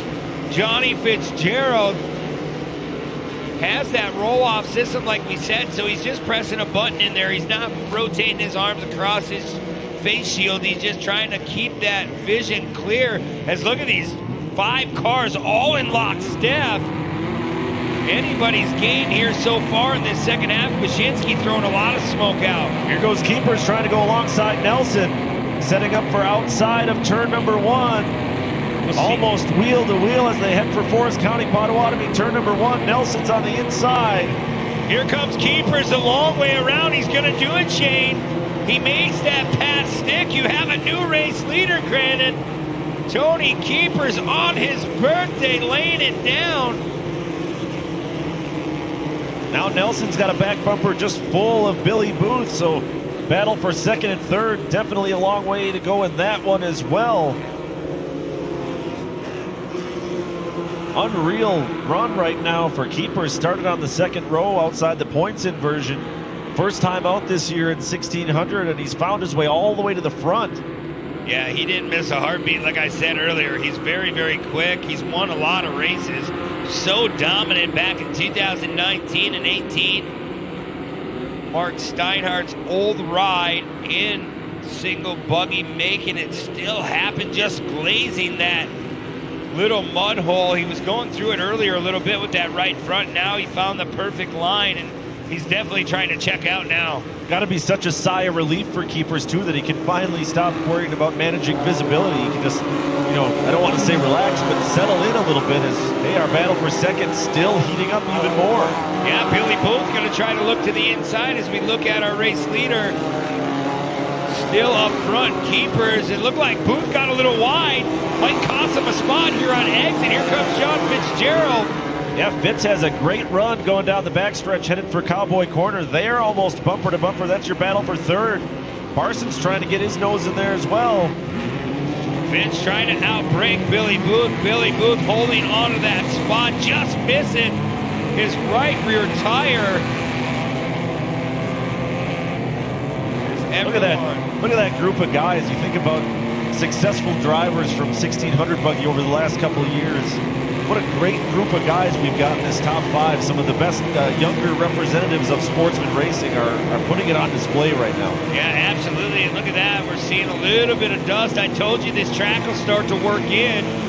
Billy Booth going by the barn turn one more time. We're about 5 laps in out of 8. So Keepers definitely doing what he needs to do. There's Fitz in the 312 heading towards the gravel pit. Yeah, I can't believe how Keepers has stretched his lead so far. Took him a long time to get around Nelson, but man, once he did, he's just checked out as you look at Fitzgerald looking down to the inside. Yeah, Fitz trying to feather that throttle, get it through that mud, and it looks like he's a little bit quicker than Billy Booth. We'll see how wide Billy makes his car.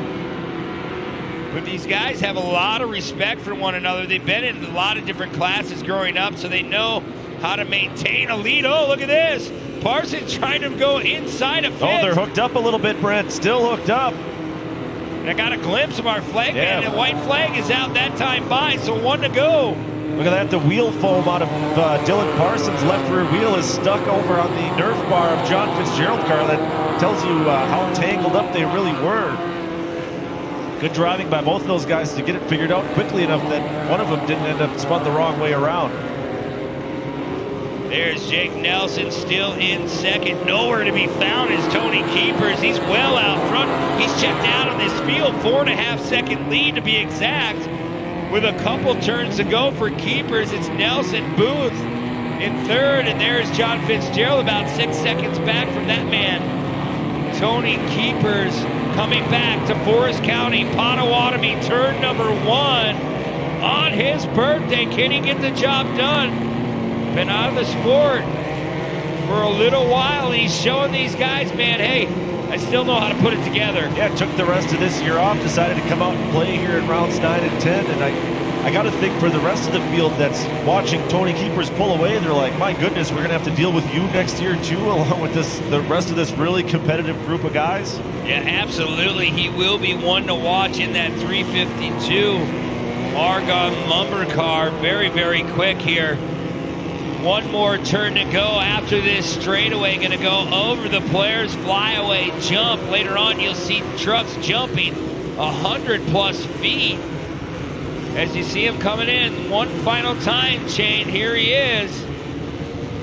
There's the checkered flag. Your race winner on his birthday, it's Tony Keepers from just up the road in Argonne. He'll take the win here in round number 9 of the one-off graphics 1600 buggy race. Nelson, a great run for him, holding on for second. He was leading at halfway. And Booth is going to have to settle for third. Yeah, in that three-way points battle for the championship, looking ahead to tomorrow a little bit, Booth going to stretch his lead by a couple points there, but that one's still tight. We'll have to take a look at the numbers after it's all sorted out. One of the tightest points battles in all the Sportsman divisions here in Championship Off-Road. The man of the hour, Tony Keepers, on top of the box here this morning. The 341 of Nelson will come in second. Booth will be in third. The 351 Parsons. Then it's Fitzgerald, Charleston, Paszynski, Heidel, and Ambos around out your top 10. And it really was, and good, clean racing like we love to see. Billy Booth, you had some work to do there. What was this one demanding of you? Man, it was starting where we started. Just wasn't good. We got out on the track, and it just sucked the car up. And me and John came to the corner probably 11th and 12th, and really this week we're just racing John and Dylan a little bit for that point championship. So, work through traffic clean, patient. You can't jump out of line. That'll suck all your power. If you go around, that's the end of the world. So, I got a bit of experience doing this, and just kind of drew on that. And we got bigger things to worry about. So there's what we need. We need the 2/3 coming in, and if I do my math, probably the 7th, 8th tomorrow to lap this up. So we got to get all cleaned up, ready to go for light buggy here, and I think I'll have a big advantage there. So just thanks to Edmond Dry Share Offs, I'll turn machine tool. Everybody's helping us out this weekend. Greg Dinsmore, one-off graphics sponsoring class, and just look forward to get back out there and see what we can handle. So thank you. P3, another podium for Billy Booth. And Jake Nelson. Jake, this thing has been a whole shot machine, and it was again today.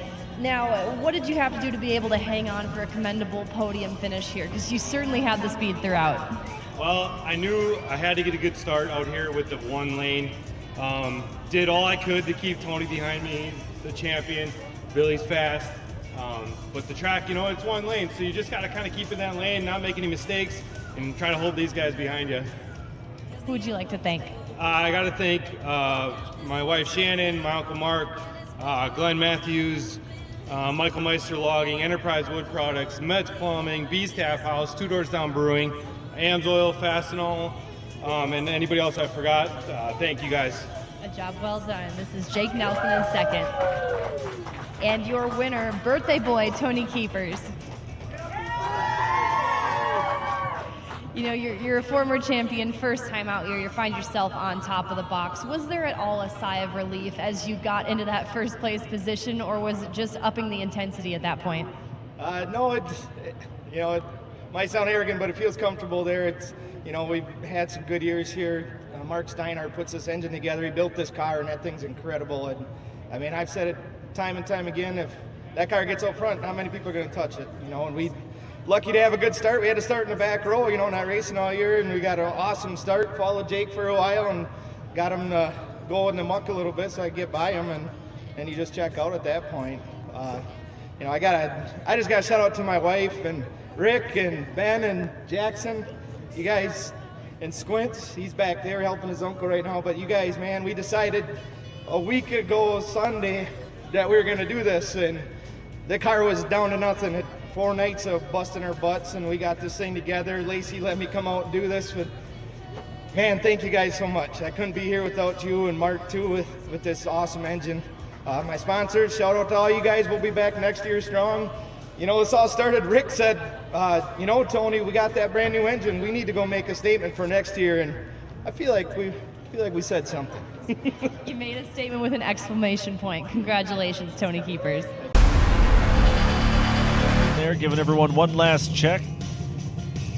Basically, he runs down the line, he points at you, he wants you to look him in the eye and give him a thumbs up, let you know that you're all set to go, and after that, it's in Face Density's hands, and he'll slide that famed board over and throw that green flag. Absolutely. Every time I see that, makes us miss Cowboy that much more. May he rest in peace. What a heck of a man he was throughout our years of racing, Shane, and we've known him for a long, long time. And here we are about to go green. That is Stan Wood right in about the center of your screen. See if he can get to turn 1 first. Stock truck watch at Forest County, Potawatomi, turn 1. Already a couple drivers banging doors. That was Ewert in the 520 and Ringelstetter in the 599. Looks like Peterson maybe on the outside, going to try to pull a hole shot. But no. Looks like the 585, Don Demeny's truck will come out first. Stan Wood will come in second in that Vape Escape Chevrolet. Trying to work his way up to the front already, making a little love tap. Trying to move him out of the race line. Travis Peterson will be in third. Diesel Shannock will be in fourth, and Ringelstetter will be in fifth. So here comes Wood already. Wood trying to make the track too wide. How about that power move there by Stan Wood? Stealing that lead away. Physical driving, but clean driving there by Wood.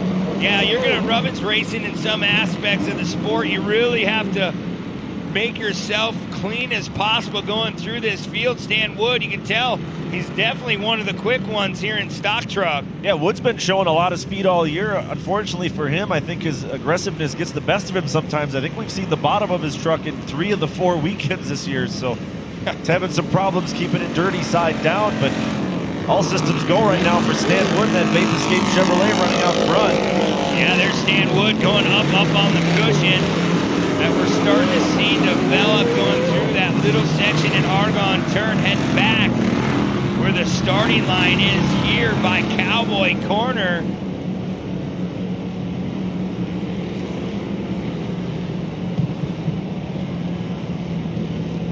Stan Wood still well out in front, about 5-6 car lengths ahead of those two men right there. Look at, here comes Shannock. Diesel Shannock trying to work his way into the second place spot. Stan Wood still out front, so going really, really wide, giving Shannock the lead into the second place spot. Here comes Wood again in Forest County, Potawatomi, turn number 1. Well out in front, the loud pedals down. We're starting to see the speeds pick up as the track is definitely starting to dry out here in Crandon.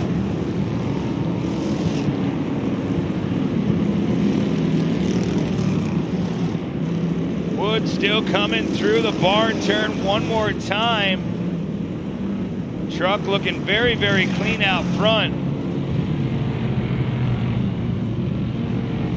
585 running in second. It does say Don Debney on our sheet, and I'm waiting for a response on who's driving the truck.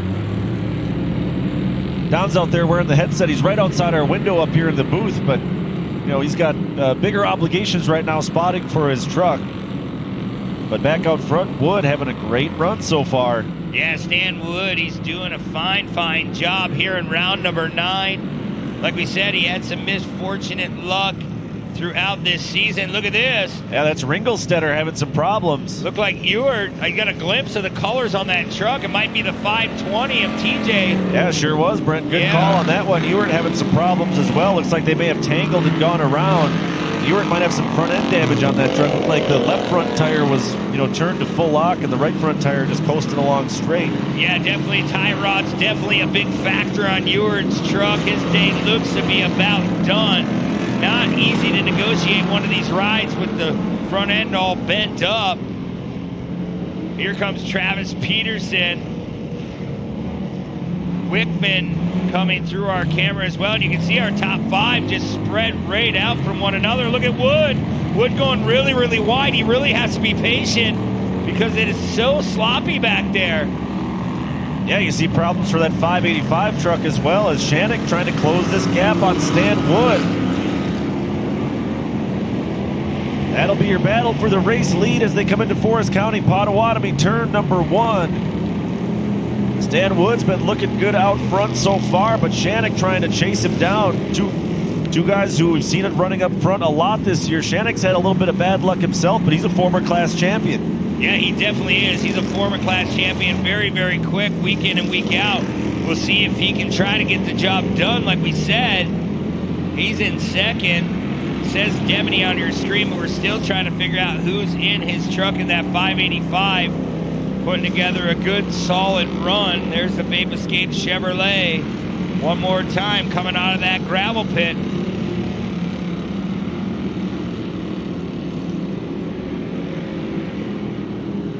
Everyone getting a little bit stretched out now, kind of settling in.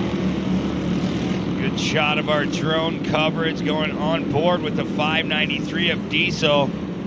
Diesel trying to pick apart the fast line here in Crandon early on. It's really, really tough coming through Argonne Loop here.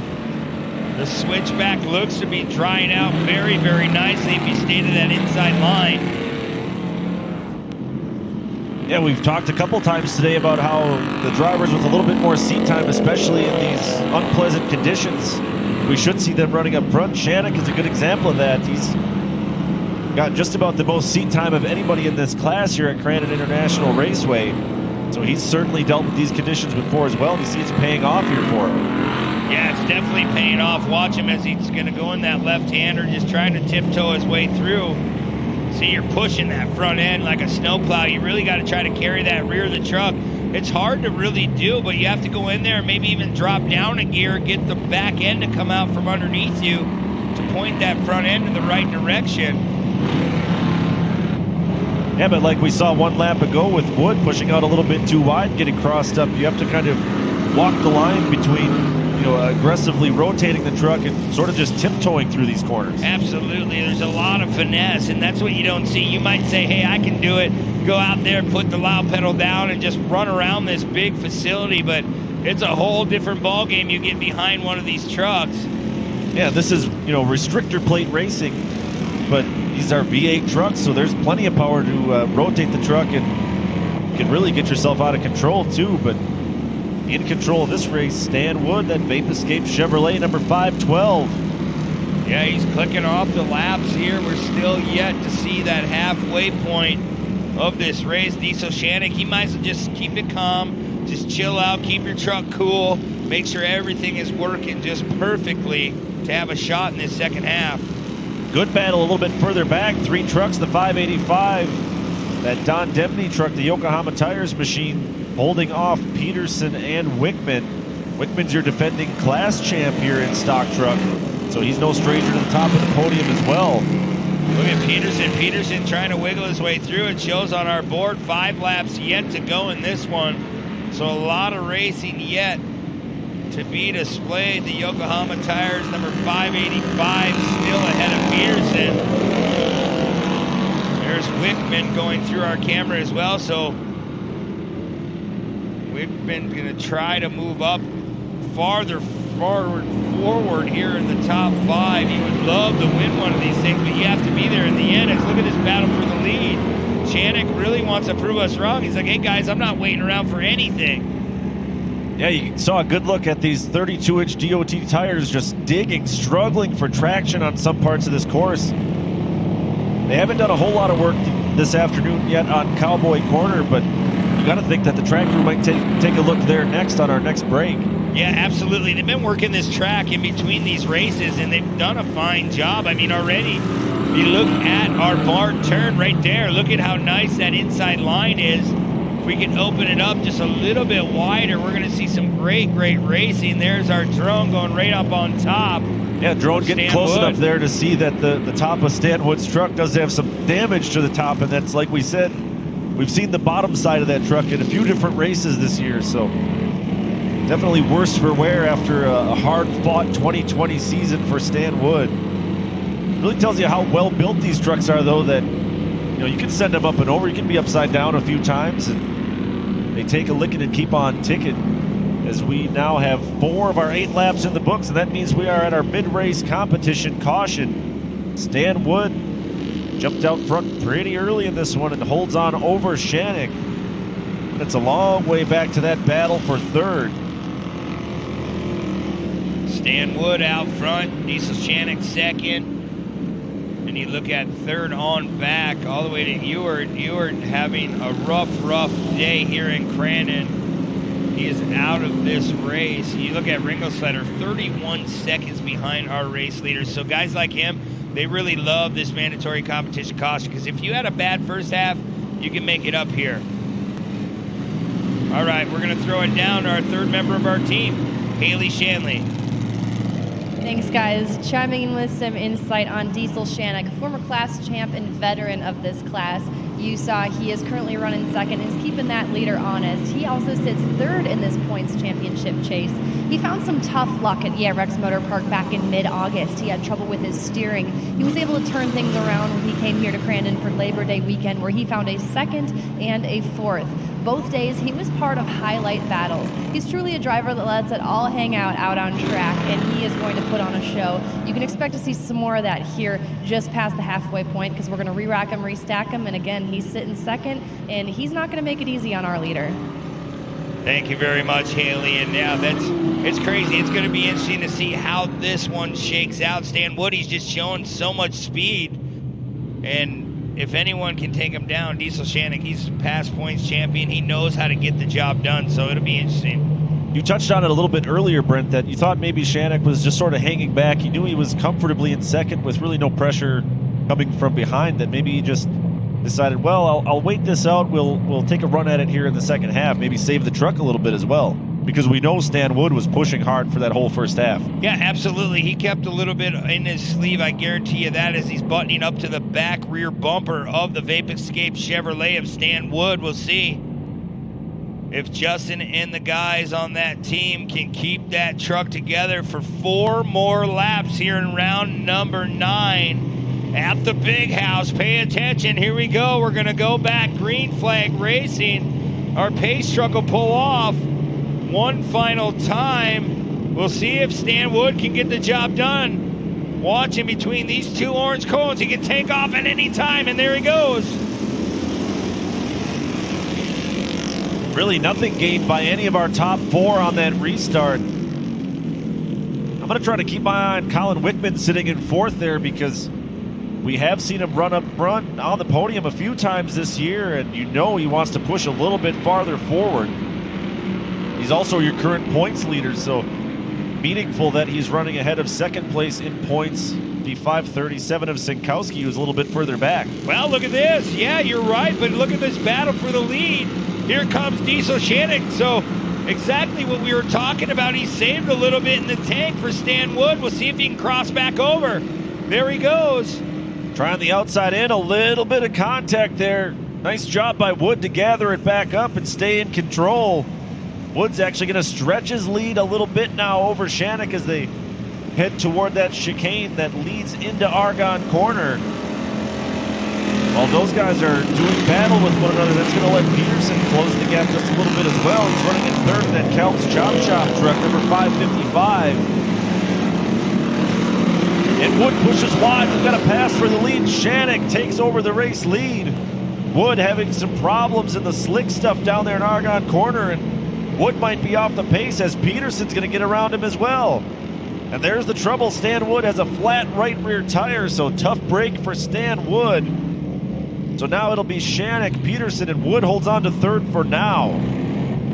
Oh, big trouble there for Stan Wood. Oh, tough break for Stan Wood. The Escape Chevrolet definitely has a right rear tire peeling right off the hub. Oh, man, that's tough break for him. That'll leave the lead open for Shannick as he comes down through turn one and past the crowd here at Crandon International Off-Road Raceway. Now it's Shannick, Peterson, Wickman, your top three. And again, just more bad luck from Wood. You certainly got to think he's going to be a contender next year for a championship, but he's got to rub his lucky rabbit's foot or change his luck somehow. Here comes Shannick into the gravel pit one more time. One of my favorite turns as this track dries out. These trucks just love to back it in and rotate through that turn. There's the 593. Still out in front, doing what he needs to do. A man, tough break for Stan Wood, but just staying alive is Diesel Shannick going through the tough parts here in Crandon with the white flag out. One more time around here in Stock Truck. Yeah, there's an old worn-out saying, to finish first, you must first finish. And like we said, unfortunate for Stan Wood that he dropped off and so close to taking that white flag. Yeah, another good, strong run here for Peterson. We haven't seen him win a race yet, but it seems like we've talked about Peterson in the podium conversation at all 9 of our rounds so far here in 2020. Putting together a very strong, consistent season. Yeah, absolutely. He is looking very, very good.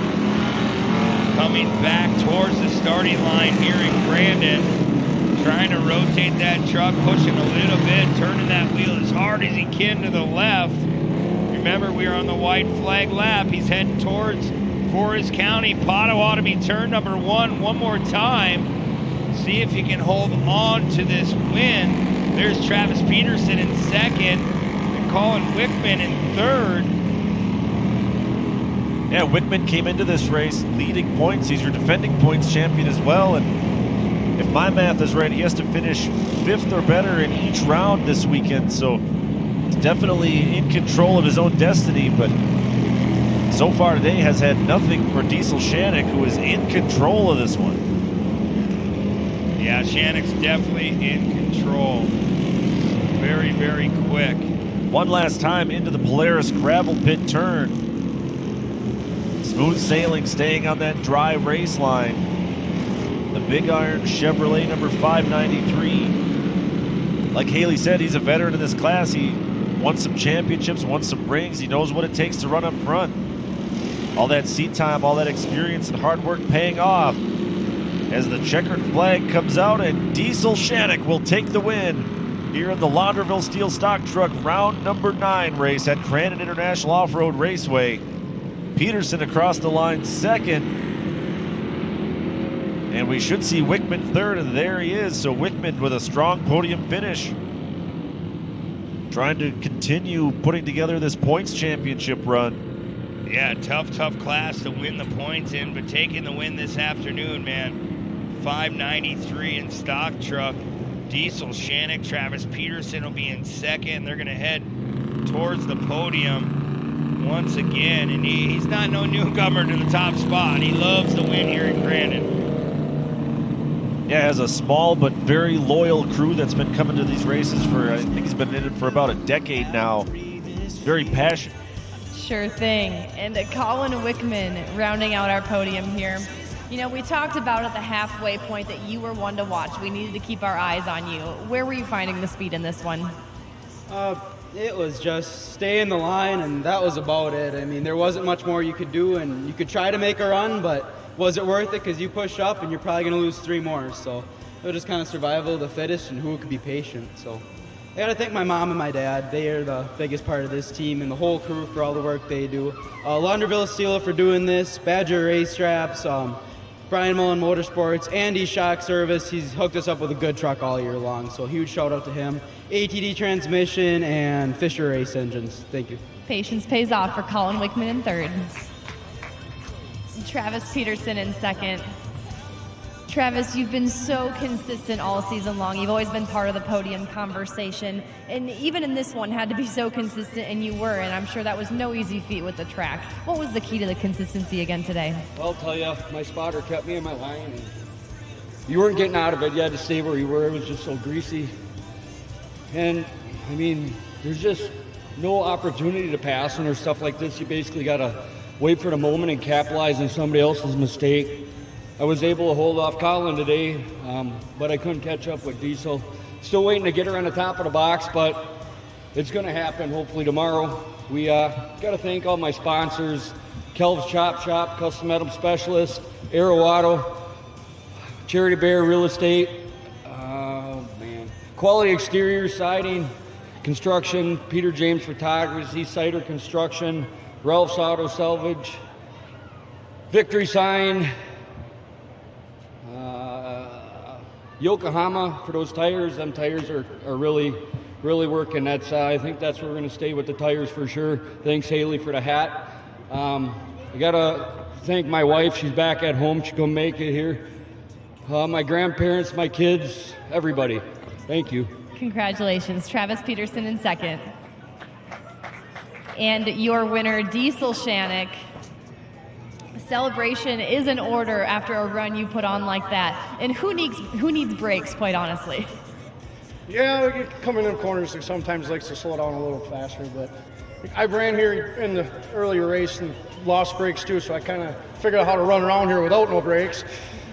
But got to thank my crew. They bust their butts to get me a good hot rod out there, and I got to thank Weiser Graphics, Snap Oval Pack, Bill's Auto, Ryan's Custom Concrete, Big Iron, Cold Iron, Travis's Lakeview Tavern. Everybody that helps us out, I couldn't do it without you guys, so thanks. Congratulations, Diesel Shannick, finishing this one off with no brakes today. Congratulations. And this is your top 3 for Launderville Steel Stock Truck. Base Detsny, the best in the business at starting an off-road race. No one does it like him, and he's been doing it a long time. Yeah, you can't outsmart Faye. He'll slide that yellow board, and you can't ever see when he's going to throw that green flag. And there he goes. Green flag underway. Get on your feet. We're coming into Forest County, Potawatomi, turn number 1. Who's going to get there first? Looks like Jorgensen had a great run from the inside, but here comes one of those Schultz cars. That's the 129 of Connor Schultz. He's been having a strong season this year, and he will take the early race lead. Looks like he maybe brought Springstro with him in second, Stingle third. Jorgensen with a great start, and Fisher, who we talked about before this race, mixing it up in the top 5 as well. That is just a lot of cars, Brent. Yeah, definitely. And they're all coming through turn 1 fairly clean. It looks like we might have one still sitting in turn 1. We'll have to see if we can get him off the track. Yeah, it looks like Vincent Yeager down there maybe got tangled up and might have some front-end damage. Hard to tell from here, but back out front you see Stingle. He's trying to win that extra money for the number plate on the top side of the car. Yeah, you're right. There's a 124. Wonder what happened to Yeager. You wonder if he got crossed up, maybe got some contact. Now we're on board with Stingle in that blazing orange car. Normally we see him up front like that, so no surprise at all. As look at the rest of the field, they're all in lockstep. Yeah, nose to tail as they come around Calamity Corner past the finish line. Everybody playing pretty nice. We're going to take a look back at a replay of this start. Well, you see Delory got crossed up a little bit earlier. Oh wow. Man. Yeah, definitely. We missed that How one. about that? We were too busy looking out front, but Yeager tangled, looks like with Holcher in that 144 and went up and over. Well, we talk about those open wheel cars. You don't have any fenders, and you seen that roof plate come open, so definitely didn't do its job, but he looks to be safe. They got him off track, and we're back underway here again. Yeah, scary situation there with that roof opening up. Something you never want to see. And back out front, Schultz, Springstrow, who was your 2019 world champion, running in second. He knows what it takes to run up front here at Crandon, just like Greg Stingle. And Fisher in that 103 car, just like Matt Gerald was telling me this morning, that work is starting to pay off that Fisher and the boys are doing back there in the pit. Yeah, it's definitely starting to pay off. They're doing what they need to do. They're very, very quick here. Look at the track already. Coming through Forest County, Potawatomi turn number 1, starting to dry out nicely. This track starting to get into prime shape here this afternoon. Yeah, a ton of traction, really, and we're not seeing the mud just coating all these cars like we did earlier for especially Formula 4x4 and Classics, so definitely a good sign. As Connor Schultz, that 129, the Flying Dutchman off-road car, leads our field down into the gravel pit. Already stretched out about a 15 car length lead over Springstrow. Behind Springstrow, it's Stingle, Fisher, and Colin Schultz rounds out the top 5.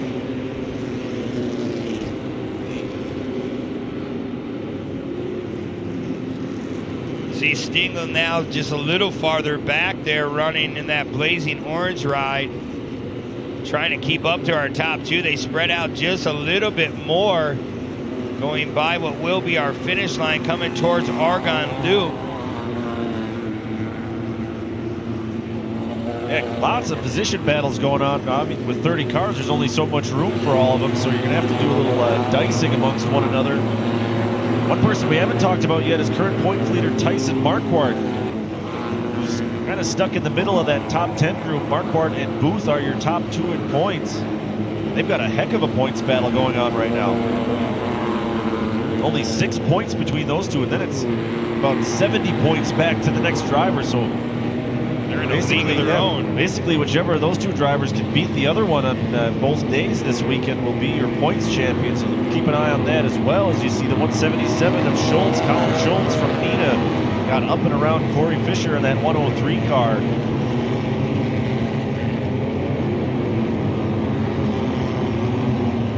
As they come back down into Forest County, Potawatomi turn number 1 once again. Stingle running in third, and it's a long way ahead of him to find the 117 of Sean Springstrow.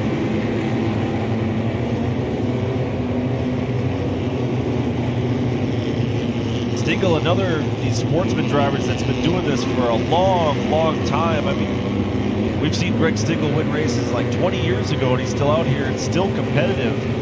Yeah, and that's what's so cool about this sport. And he's a guy that'll help you out, too. You go around, you go find him at his pits. If you need any kind of part or piece for these cars, he's so smart. And that's why you see him finish up in the top 3, 4. I mean, on top of the box 90% of the time, if you ask me. Ever since I was a little kid, I remember that blazing orange car just move its way to the front. And he put in the time, he puts in the effort, and it's showing as we go back up front. Yeah, Connor Schultz, you saw him sawing at the wheel a little bit there, so even the fastest guys, the guys running up front, still having to deal a little bit with these wet conditions, trying to find some dry track. No major mistakes, though, so far out of Schultz. He's basically running all by himself with Springstrow a distant second, and it's a long way back to Stingle in third behind him. Looks like a good close battle between Marquardt and Fisher. That would be your battle for, I believe, 5th place on the race course. So Marquardt trying to find his way to the front as well. You see back in Cowboy Corner, still a lot of mud to contend with back there. Yeah, definitely a lot of mud. They're still trying to brush it off, and we talked about the car count, how that'll help. It'll help work in this track, and then you look at that straightaway, those rollers, they're really starting to dry out nicely, so this track is going to get into prime shape. We hope we don't see any more rain. Yeah, sky's beginning to darken over us a little bit here at Crandon International Off-Road Raceway. At least for the moment, it's dry, and the track is becoming more dry as we go along. Up front, it's still Colin Schultz, that 129 Flying Dutchman off-road car. had a couple really great runs this year in the 2020 championship off-road season. Looks like just about 2 full race lines of space down there in the gravel pit now, so opening up some more passing possibilities as we move throughout our race day.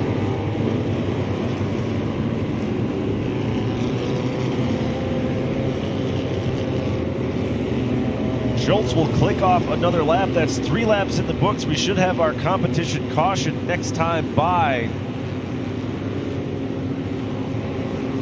Yeah, he's doing a good job out front. That 129's been fast all season long, and you talk to these boys, they're really so calm. They really don't say much. They just put their game face on. They get in the car, and they're just mean behind the wheel in a good way. They really know how to hit their lines, hit their marks. They're just fast time and time again, and it's going to be tough to beat that 129 car. You see now Stingle coming into our screen, and here comes Schultz in the 177 as well. There's Marquardt, Fisher, your top 6. So this is going to bunch everyone back in. Yeah, you talked about that car out front, Schultz. I mean, he's racing under the Flying Dutchman off-road banner, so definitely a lot of expertise there to call on. If you got driving coaches like Mike Vandenheuvel and Chad Rayford, man, you could do a whole heck of a lot worse. As you see Stingle with a little mistake there, that's going to let Colin Schultz in that 177 get up and around. That would be a pass for, I believe, 3rd place. And now Marquardt trying to put a move on Stingle as they come down into turn 1.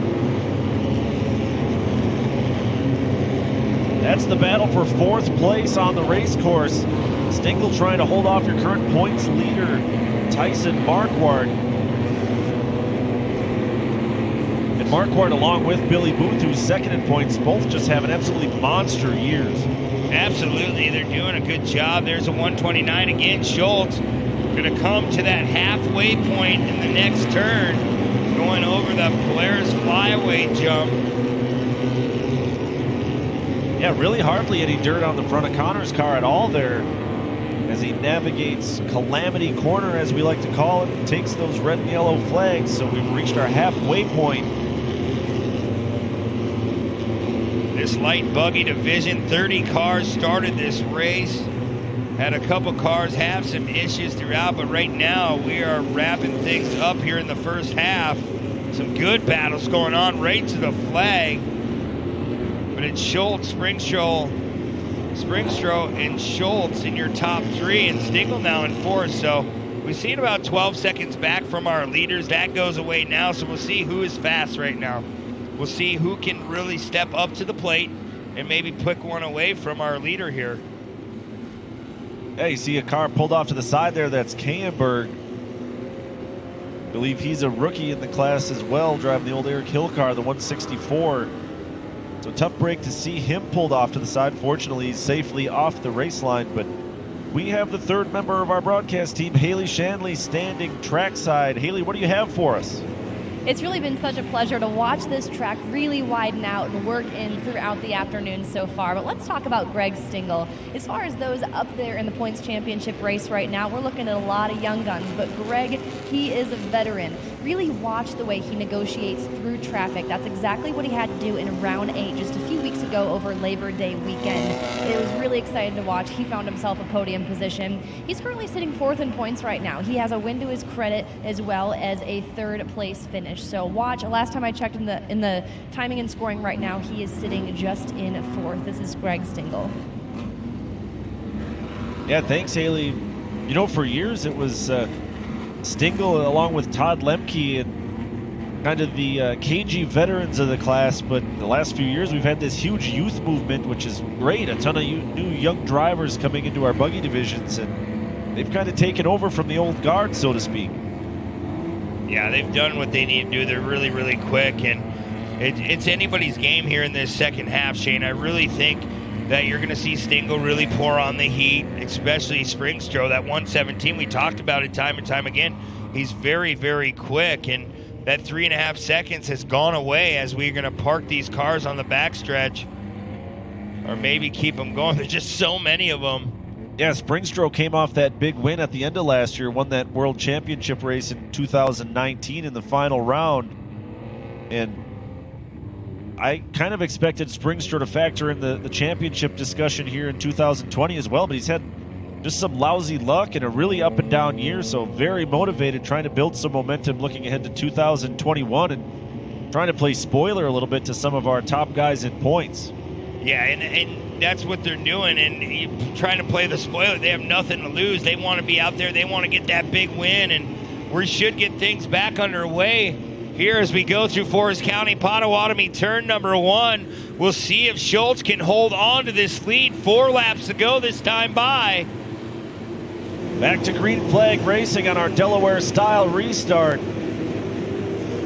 That restart's going to put the 177 of Colin Schultz on the outside of Springstra. It looks like he's going to take that spot away on the restart, so now it's the Schultz boys running first and second. Springstra trying to fight back, and Brent, earlier this year, we saw a little bit of drama between Springstra and the Schultz boys, so that's something to keep an eye on as well. Yeah, I remember on the podium, they weren't too happy, and that's what they need to do. They're doing whatever in their mind to get up front. Sometimes you make contact. Sometimes things don't happen the way you plan, and if you ask me in off-road racing, you can't plan ahead. You just got to take what's given to you, and hopefully your mind is set on figuring things out and moving up to the front. As Schultz in that 129, definitely doing good work here in Crandon. The track's pretty perfect. Yeah, after that dramatic round 1 race, which is where it went down between Springstra and the Schultz boys, this is actually like the battle up front I wanted to see all season. I've been waiting for it to see.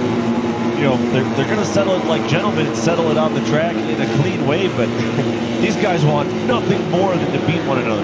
No, absolutely. They want to win, and that's why we come to Crandon, the big house. Everyone wants to put down a big W, bring home that hardware. And man, Schultz, he's just flat out flying here in round number 9. It's going to be interesting to see if anyone can reel him in. Here is our battle for third. Yeah, Stingle looked to the inside of Springstra there, but nothing doing, and now I want to say that's Billy Booth. It is pulled up to the back bumper of Stingle, so Booth has gotten around Marquardt and up into the top 5, and that has some points implications if he can finish ahead of Marquardt. Look at how close to that retaining wall they're coming. Yeah, way down to the inside. That's the preferred line for these momentum classes, so to speak. Taking a look out there, Marquardt has fallen back a couple spots, and that's really bad news for his points chase. There's Springstra, that 117 on the lower left of our camera, heading towards the gravel pit. Once again, in single file, trying to just pick apart, waiting for that one little mistake to try to pounce on it, going right through a little rough section. Here comes Springstra. Yeah, there was that little mistake you were talking about. Schultz pushed out a little bit wide. They're going to go wheel to wheel up and over the Polaris jump. Yeah, watch, he's going to try to get on the binders and try to sneak back underneath, hoping for that little mistake. We got to remember, Schultz, they've been around for a while. They know how to get back into that race groove as a white flag is coming out this time by. So one more lap here in light buggy, and man, this one ain't over yet. Yeah, well, that drama I mentioned from round number 1 back at Elk River at ERX Motor Park, that happened on the white flag too, so definitely when these guys come back down the front straight, keep your eye on Colin Schultz and that 177 and Springstra on that 117. Yeah, Colin, he really needs to just keep looking forward. Don't worry what's behind you. Run that fast line. As Springstra, he looks to be a little bit quicker. Coming back by Cowboy turn. Going to try to rotate a little bit earlier. Can't get the job done there. We'll see on this straightaway. Yeah, again, Schultz, the back end stepping out just a little bit. That's scrubbing off a little bit of speed. They're going to be almost bumper to bumper. Springstra's going to look to the inside. He's got to run, but Schultz moves over and slams the door. Yeah, he definitely shut the door and said, hey, this not right now. I'm going to hold on to this spot. We'll see as they come towards the barn turn. There's our leader, Schultz. Yeah, Connor Schultz in that 129 as he got crossed up, able to make the save. He's pretty comfortably out front as Springstra falling back just a little bit now from Colin Schultz in the 177. Yeah, Colin looks to be running that fast line again. He's looking forward, which he needs to do. Time is running out on this white flag lap, but he's definitely pulled away from Springstra. Yeah, we'll find out how hard Springstra wants to push into this gravel pit. Looks like he's content to just stay in line for now and try to get one final run as they head for Calamity Corner. Yeah, one more turn to go. Can Schultz get the job done? Connor Schultz going to come around this right-hander right through one big divot, a big hole there. And he's going to do it, taking the checkered flag here in 1600 light buggy. And his brother, Colin Schultz, the 177, did hold on for second place with Springstrow third. Stingle across the line in fourth. Billy Booth is fifth with, how about that, Marquardt right behind him. Yeah, that's going to shake things up. I'm going to crunch some numbers real quick in my head here. So Booth would have just gained 2 points on Marquardt. So unofficially, I have Booth trailing by 4 points in the championship chase. This one isn't over yet. We still have round number 10 here in the light buggy division. There's the Schultz boys that are up in the top two. Sean Springstrow, our third place finisher. Sean, you were giving it everything you had out there. What types of things were you forced to be trying, especially as the laps wind down? It's kind of hard out there with how wet the track is. You only got like one line or so to run, so I mean, you kind of got to stick behind him. And I just didn't have it for him today. And his brother got me on a nice pass, and that's just how it went. I'd like to thank Clink Equipment, Victory Sign, PDI, Flanagan Stop and Shop, Seward Speed Shops, my mom and dad, my girlfriend, and yeah, everybody watching at home, and thanks to everyone coming out. A job well done. Sean Springstrow takes home bronze. And Colin Schultz in second. Tell me what it was like holding off Sean in that last half there. Oh man, he hit me a few times, but nothing big, just pushing me through the track. My tires were spinning a little bit. I ran a dry tire in the rear. And he just had a little bit more than me, but I got lucky on that restart and got past him. Who would you like to thank? Oh, number one is my family. They all come and support us. They all help us out on the team. They help us do all the work. We left our cars here because we started school at UW Stout, and they helped us prep the cars after Sunday, after the races. And just big thanks to them. Congratulations on the commendable finish. This is Colin Schultz. Thank you. And another Mike Vanden Heuvel chassis up on the podium here. Congratulations on the win, Connor Schultz. Another win for the 129. What was the secret here today? The secret today was a good start. With the muddy track, I prefer rough tracks like this, and getting a good start really helped. Clear vision, and I was gone. Went good for me. Who's putting you on top of the box? I'd like to thank my brother. This is the second time this year we went 1-2. Feels really good. Hopefully we can do that again more, and then hopefully get Taylor up here too someday. And shout out to Flying Dutchman Off-Road, my brother Chad Rayford, All-Star Performance for sponsoring our class this year. They have some great products too. And my whole family for coming out. Thanks. Congratulations, Connor Schultz. This is your All-Star Performance 1600 light buggy, guys.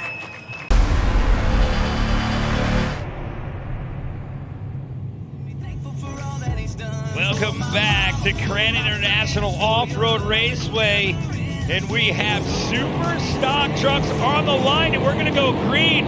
We're not wasting any time, Shane. Watch as we come into Forest County, Potawatomi, turn number 1. Who's it going to be? Look at Wilson on the inside. Yeah, Wilson pulled a hole shot here a couple of weeks ago, and as they come into Forest County, Potawatomi, turn 1, it's Kenny Wilson in that 803 out front again. Those boys down in the valley, they've really figured something out on that truck. Yeah, they definitely have their gear ratios set perfect. Here coming into turn 1, out first, there's Nick Bing. And remember, we're going through the points race here as well. As you look, Braden Beauchamp, there's a young rookie here this weekend. Trying to get his feet wet, having some gremlin issues. He's running the top 6. Oh, Bing went a little bit wide, looking to the outside of Kenny Wilson. They made some contact. Wilson unfortunately got pushed out into the soft stuff, lost some ground, so that's going to hand the race lead over to Nick Bing as they come into Calamity Corner. Yeah, Nick Bing's now going to be up front. Wilson will be in second. Wilson going right through that mud puddle, as well as a host of others. Here's Joey Machosic. Had a long time talk with him last night. They're ready for it. He wants to win that championship. He's out to beat Holcher in this one. He said if Nick Bing gets out front early, he really doesn't worry about it too much. He just wants to be consistent. Yeah, and I'm looking for Ben Holcher, who's your current points leader. He's running well back in the field, about 10th place.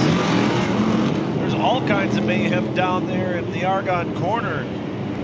New trucks got stacked up. Looks like everybody's gotten away cleanly now. But back out front, it's Big Wilson. And that Trey Beauchamp is up into the top 3. Yeah, Trey Beauchamp now going to be running in that third place position. And look at the rain start to come down, Shane. This is going to mix things up as you see it really starting to come down very, very hard as Big. You have to really tiptoe. This is different. You set up your truck to these pit crews, these members of your team said, hey, the track's dried out. Let's maybe put an all-terrain tire. Now you got to throw things out the window. You might want a mud terrain. Yeah, you just hope some of these drivers and crew chiefs are looking at their right weather app that had the correct prediction and able to inform the decision making. You know, we've seen races like this where it starts raining right after the start of the race. It can really cause some mayhem. Yeah, that water has no time to absorb. It sits right on top and it becomes slick immediately. Yeah, and it'll become like an ice rink, especially on this clay. As you look, I was paying attention to Nick Bing's tires. You see the air that they're running. They have beadlocks on these trucks, so you can run it down to as many as 15, 20 pounds, but you don't want to get down like a sprint car to maybe 3, 4 pounds because it'll push it right off the beadlock. So you see, they're lowering their air pressure, trying to get as much bite as possible. As we see Trey Beauchamp and Holger now moving in the top 3. Holger in the 4 spot. Yeah, Kenny Wilson putting together another strong run here at Grandin. Led a couple laps here a few weeks ago. Guy who's been around this a long time, really putting in some hard work over the past couple of years trying to develop that truck.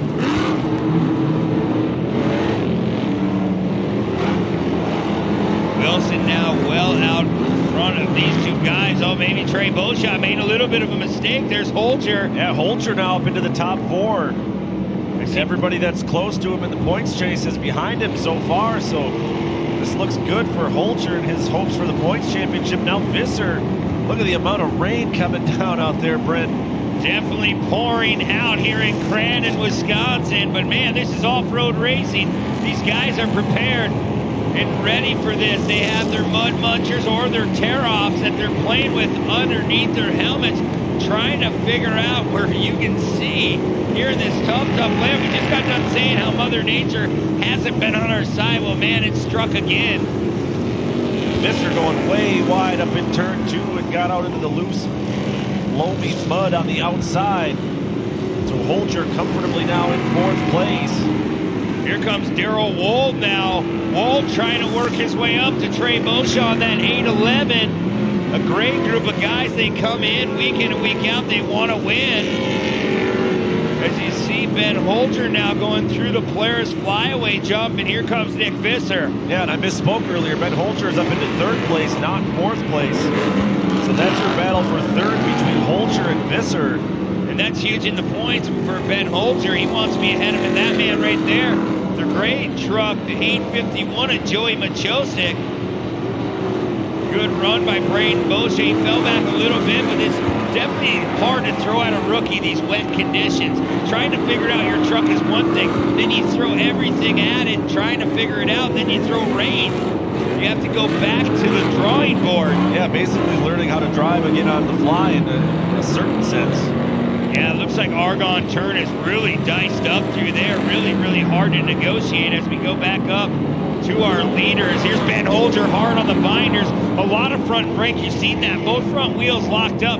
If I was Ben Holger right now, I'd probably try to work with that brake bias. You want to throw some more rear brake to that truck to get that back end to rotate. Here comes Visser. Yeah, Visser got a great run on the outside as they came out of Cowboy Corner and was able to slam the door. So Visser now up into the top 3. Wow, Visser, the rain is not creating any kind of problems for him. He's trying to run up to the front. Yeah, Visser rattled off 4 straight wins in Super Stock Truck earlier this year, so he knows exactly what it takes to run out front with the fastest of the fast. Boy, speaking of fastest of the fast, Nick Bing is just gone. He is nowhere to be found in that 833 blazing orange and white Lucas Oil HBI backed ride. And this battle for 3rd looks like it's a long way from done here, though, Brent. Holger still working on Visser. Although Visser just got a tremendous drive off the gravel pit corner. The mud just playing a big, big factor here this afternoon. Really have to just play defense with every part on your truck.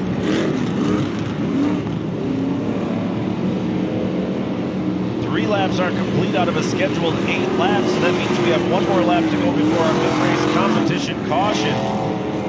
We're still riding along with Nick Visser as he goes through the Argonne corner. Yeah, really in that Argonne corner, Brent, not even one complete race line is worn in yet. Looks like a pretty good line worn in on entry, but as you go through that corner, it's very chopped up. Yeah, look at Visser. Visser just holding that loud pedal down. This rain not really affecting that truck.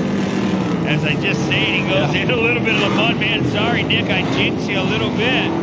You really have to be patient going through this layout. Here comes Nick Bing once again. Yeah, smooth sailing for Bing out front right now. Just about a full straightaway lead over Kenny Wilson in the 803.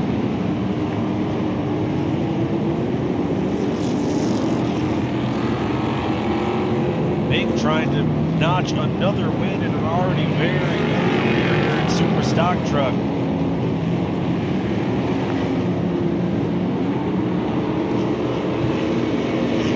HBI 833 doing his job, and he's doing it well here. Yeah, definitely not taking it easy. You saw him just about fully sideways on the loud pedal there in the gravel pit.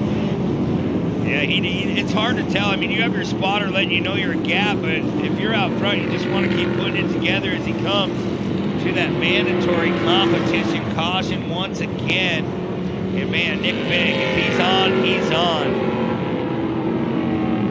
Second place at the halfway point is Kenny Wilson from Crandon. Visser will be third at halfway, Holcher fourth. Yeah, then you look back with Josic, he's in the points running there in the 5th spot. Then it's Darrell Wohl in 6th. So it'll be interesting to see how this shakes out here in round numbers 9 and 10. As we'll wait for Nick Bing to bring the whole group guys around here in Super Stock Truck. Never disappoints. It's one of the favorite tracks, or the favorite classes on any one of these tracks here in 2020. They're just so equal. They have restrictor plates. They're running about 10 inches of travel in the front, 12 inches in the rear. I mean, they're running as big as three-inch shocks. They're not bypass, but man, I never would have thought about 10, 15 years ago we'd be seeing these trucks look more like a pro stock. Well, yeah, I mean, if you want to compare this to an older class, it's almost like what Pro 2 used to be 25 years ago, and that's how far we've come here in off-road racing. But we've got Haley Shanley standing down trackside. Haley, what do you have for us? Are you staying dry down there? I am for now, but time will tell there. You know, round 8 was so fruitful for so many drivers, but 3 honorable mentions for this class. We had not only Ben Holcher claimed his first career finish with that world championship, but Nick Bing, who had been struggling for 3 rounds, was able to break that bad luck streak there with a 2nd place finish. And Nick Visser, last time in round 8, he had gone to the infield early on with trouble, but he was able to rally back to finish out 3rd. Nick Visser, who grew up here at Crandon and cut his teeth here at Crandon International Off-Road, he says that is certainly going to come into play here this weekend and work in his benefit, perhaps. Thank you very much, Haley. And look at that rain still coming down, so the track just keeps on changing throughout today's racing action. Hopefully there's enough tear-offs on these shields of these trucks. I mean, these drivers really have their work cut out for them, as we should be coming back to that green flag. There's Nick Bing, Wilson, Visser, Holger, Machosik, your top 5. Here we go.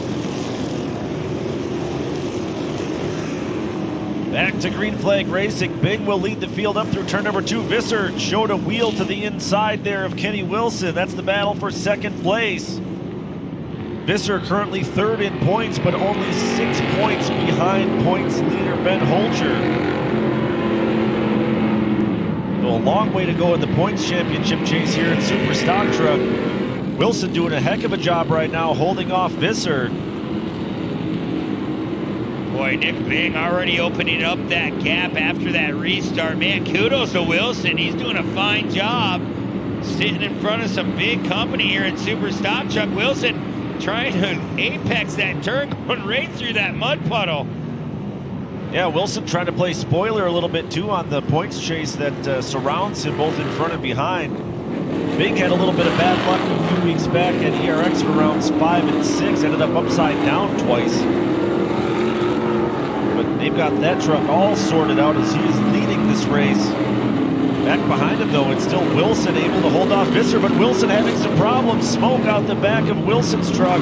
Yeah, maybe some overheating issues for Wilson. He looks to be off the pace just a little bit, allowing Visser and Holger to get by. And there's Joey Machosik now coming into our camera. Yeah, and Holger, Machosik, and Visser are top 3 in points. Like I said before, they're only separated by 6 points across the 3 of them there. So go figure, the top 3 have found each other on the track as well, trying to chase down Nick Bing. Again, you can, if you're watching us at home on champoffroad.com, you can really get a sense of how hard this rain is coming down. Yeah, it's definitely not letting up, and the track definitely going away for our top 3 runners here. But Nick Bing, he's in the best spot right now. That Lucas Oil HBI ride just going over that roller. Normally you see those trucks launching off that little jump, but it's just so wet. They're just trying to keep that truck underneath them, just keep those tires moving forward. As Bing now opening up that gap a little more in that 8:33. It looks to be very, very quick here this afternoon. Yeah, Bing's doing a really great job of smooth driving right now. Just minimize those mistakes. They're going to happen when the track is starting to go away like it is right now with these rainy conditions, as there's the white flag. Like I said, the track is going to go away. We know that. So you have to minimize the mistakes. You can't eliminate them. It's impossible when it's this wet. Yeah, absolutely. You can try to be as perfect as possible. You're going to make a little bit of a hiccup here and there. But right now, look at Visser. Visser, he knows it's a white flag. He's trying to get as many points as possible in this points chase. And look at that. We talk about trying to be perfect, but you just push through these turns. There's just no grip left. Yeah, and I was watching Nick Bing out front. He did the exact same thing down there in the Argonne corner. So at least they're on equal footing as far as how much traction they're actually able to squeeze out of these tires. Uh-oh, Bing pushed a little bit wide. That's going to scrub a lot of speed if Visser can get rotated in time. Yeah, Visser pushed out wide too. Yeah, Visser kind of followed right through the door. Man, it seems like it's just coming down harder that lap. Every time we go by that starting line turn, we're heading back into Forest County, Potawatomi, turn number 1. It's still Nick Bing here in the rain. Nick Visser in second. Third, it's still Ben Holcher in that 8:44. And Wilson now is falling way back. Yeah, Wilson after that good early run, he's still running in 4th, but a little bit off the pace of our top 3 here. Now we'll find out if Visser is close enough to maybe force a mistake out of Nick Bing. Doesn't look like he's quite close enough here in the gravel pit. Bing going all the way up to the top of the track trying to find that cushion. Nothing doing there for Visser. Absolutely nothing can be done right now. If Visser's one little last mistake for Bing, it's just as I say it, he goes in the slot, but there's just no line. He's going to take the win here in round number 9. Second's going to go to Visser. Third will go to Ben Holger, and what a run by the 8:03 of Wilson. Wow, good job for him, and look at our points. One of our points runners there, that is the 8:51 of Joey Machosik, finishing in 5th, and definitely not what he wanted to do. How about that? Braden Beauchamp finishing in 6th. That's his best finish so far. He just crossed the line. Hats off to Braden. Yeah, for a young driver to manage these conditions like that and finish ahead of some very serious heavy hitters is taking a look at some trouble for the 8:11 of Darrell Wold. Yeah, Darrell Wold. He was running up there in the top 4 for a while.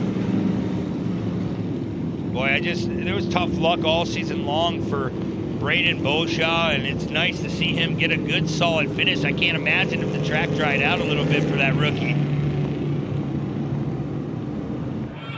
Nice and dry under here, actually. It's not too bad here at the podium. Lots of smiling faces. First off, Ben Holcher in 3rd place. A late season heater as of late for you. Things are really heating up this last half of the season. How much of this podium was momentum based for you? I couldn't understand it. The echo was so bad. No worries, we're dealing with some echo down here. How much of this podium finish was momentum based for you? I know the last half of your season, things have been really heating up. Yes, I've been somehow improving a little bit every race. Finally getting up here on the box with these two. I just love it. I can't believe I'm up here. So, who would you like to thank? I'd like to thank my wife, all my crew, Holter Brothers, Nick Holter Construction, Fleet Pride, Renard's Cheese, Corey's Crank and Nail. Congratulations, Ben Holter, our third place finisher. And Nick Visser in second.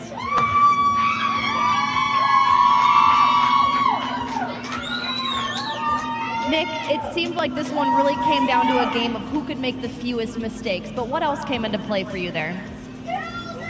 I don't know. I ran out of tear-offs right at the halfway point. I took the last one off, and this is where I was kind of wishing I went to the Mud Munchers, but obviously they said they had problems with that too. So, I don't know. I got hooked up with a guy, had a pretty good start, and that boat took us out, and finally I got out of that and just had to rally back. And man, it was frustrating. This track was, if it weren't for the rain in the middle of the race, I think it would have shaped up pretty good. But even where the mud got burnt off, and then it just turned into a slime fest. And these guys did an awesome job. I was just trying to tiptoe and just try to stay out of that mud, and I've just never had my truck not work as bad as that. But that's all I can do about that, I guess. A game of survival. Who would you like to thank? Yokohama Tires. I mean, they've been out here this year. They've been supporting me the last few years, and brand new set of tires really helped. I probably should have grooved them like a mud tire, but they did pretty good. I can't thank them guys enough back there that do all the grooving and all the work, so I don't have to.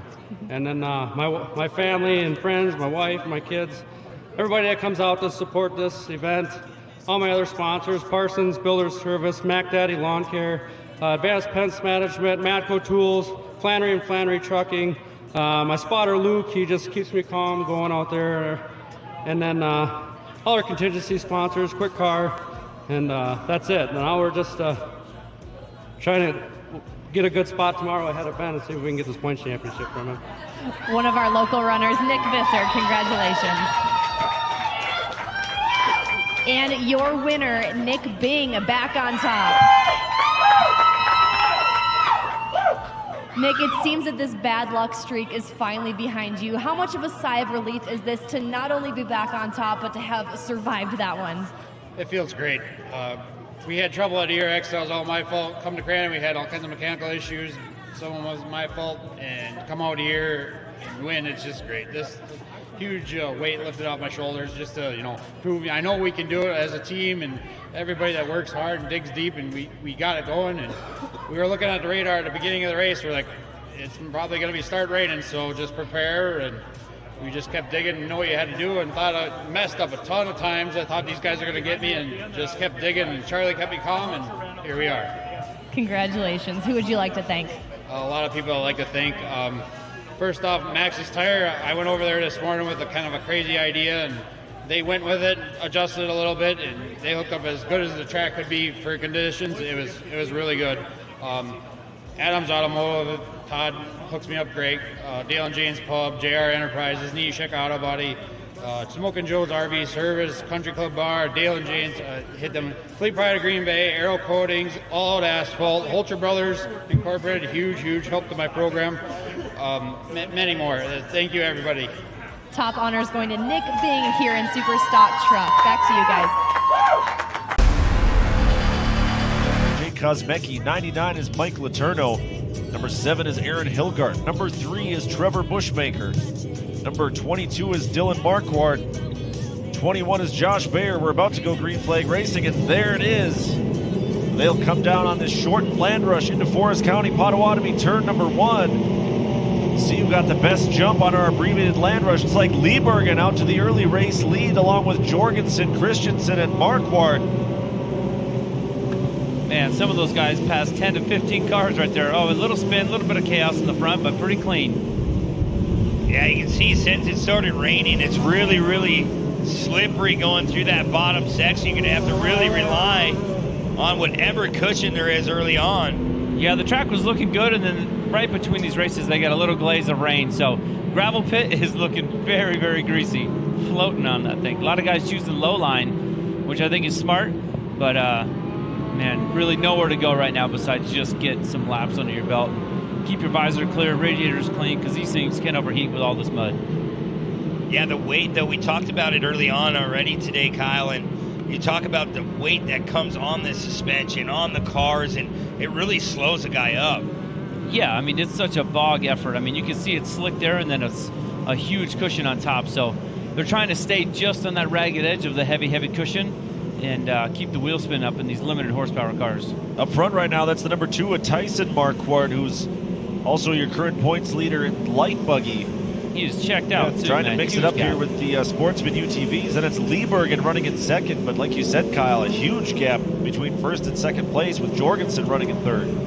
Yeah, it's important, though. The leader hasn't pulled a tear off, maybe 1 or 2. Second place has gone through half a stack already. So it's a big advantage in a track like this to get out front and just knock out laps, do clean qualifying laps, and, don't make mistakes. That's the biggest thing on a greasy, sketchy track like this. Yeah, that's huge. You don't want to make any kind of mistakes, especially if you have that big, comfortable cushion lead. As we look back, here's a good battle going on already.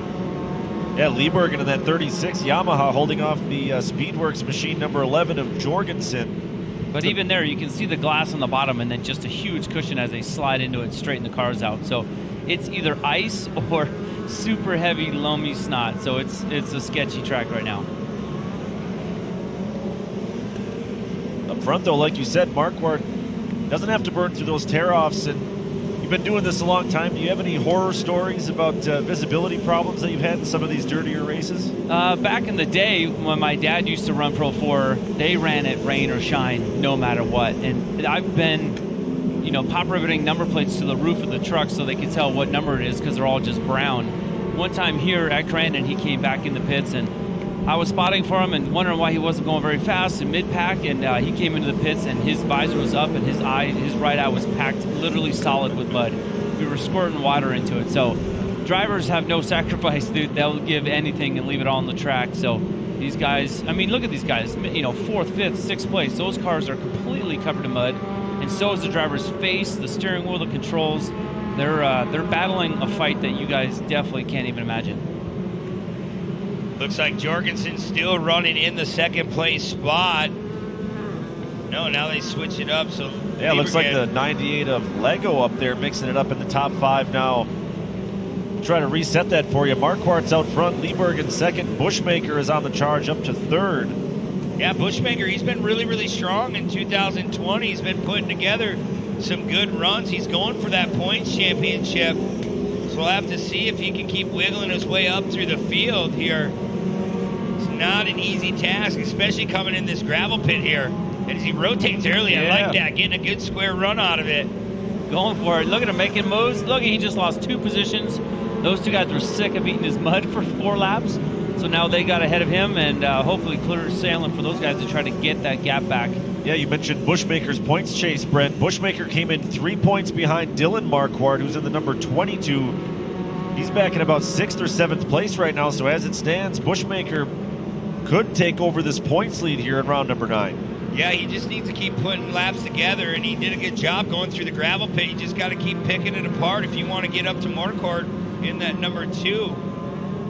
Going through the barn turn, heading towards the gravel pit. And I mean, the track is slippery, but if you're out front, man, you're on cloud 9. You're just trying to pick laps apart, just trying to put down the fastest one possible and just not make any kind of mistake, and it's not easy.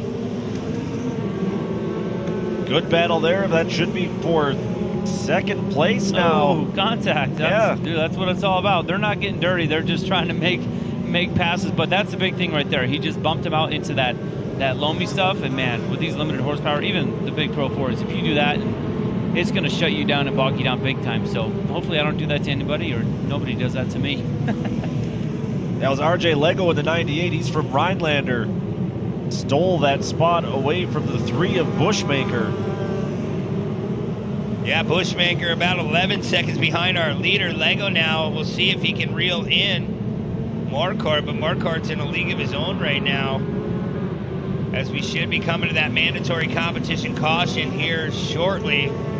Yeah, that should regroup things back up, put some fire in some of the drivers, and make some radical moves as they're doing. A lot of passes down here in the gravel pit. Yeah, already. That's our leader, the number 2 of Marquardt, Tyson Marquardt, dealing with some lap traffic. So it's one more thing you got to keep an eye on to survive this race. Yeah, now he's dealing with tear-offs. You can see now he's dirty. He's going through the mud, and he's definitely got a big gap. So we'll see on that restart. It seems like he does have enough speed to hold a lead against these guys. There is our mid-race competition yellow, so Marquardt will pick up a bonus point for leading at halfway. Well, Kyle, we talk about all these conditions, like the rain is playing a big factor. I mean, I know you run later tonight, but at the same time, like, are you and Trad still discussing, like, what you're going to do for Tire Group?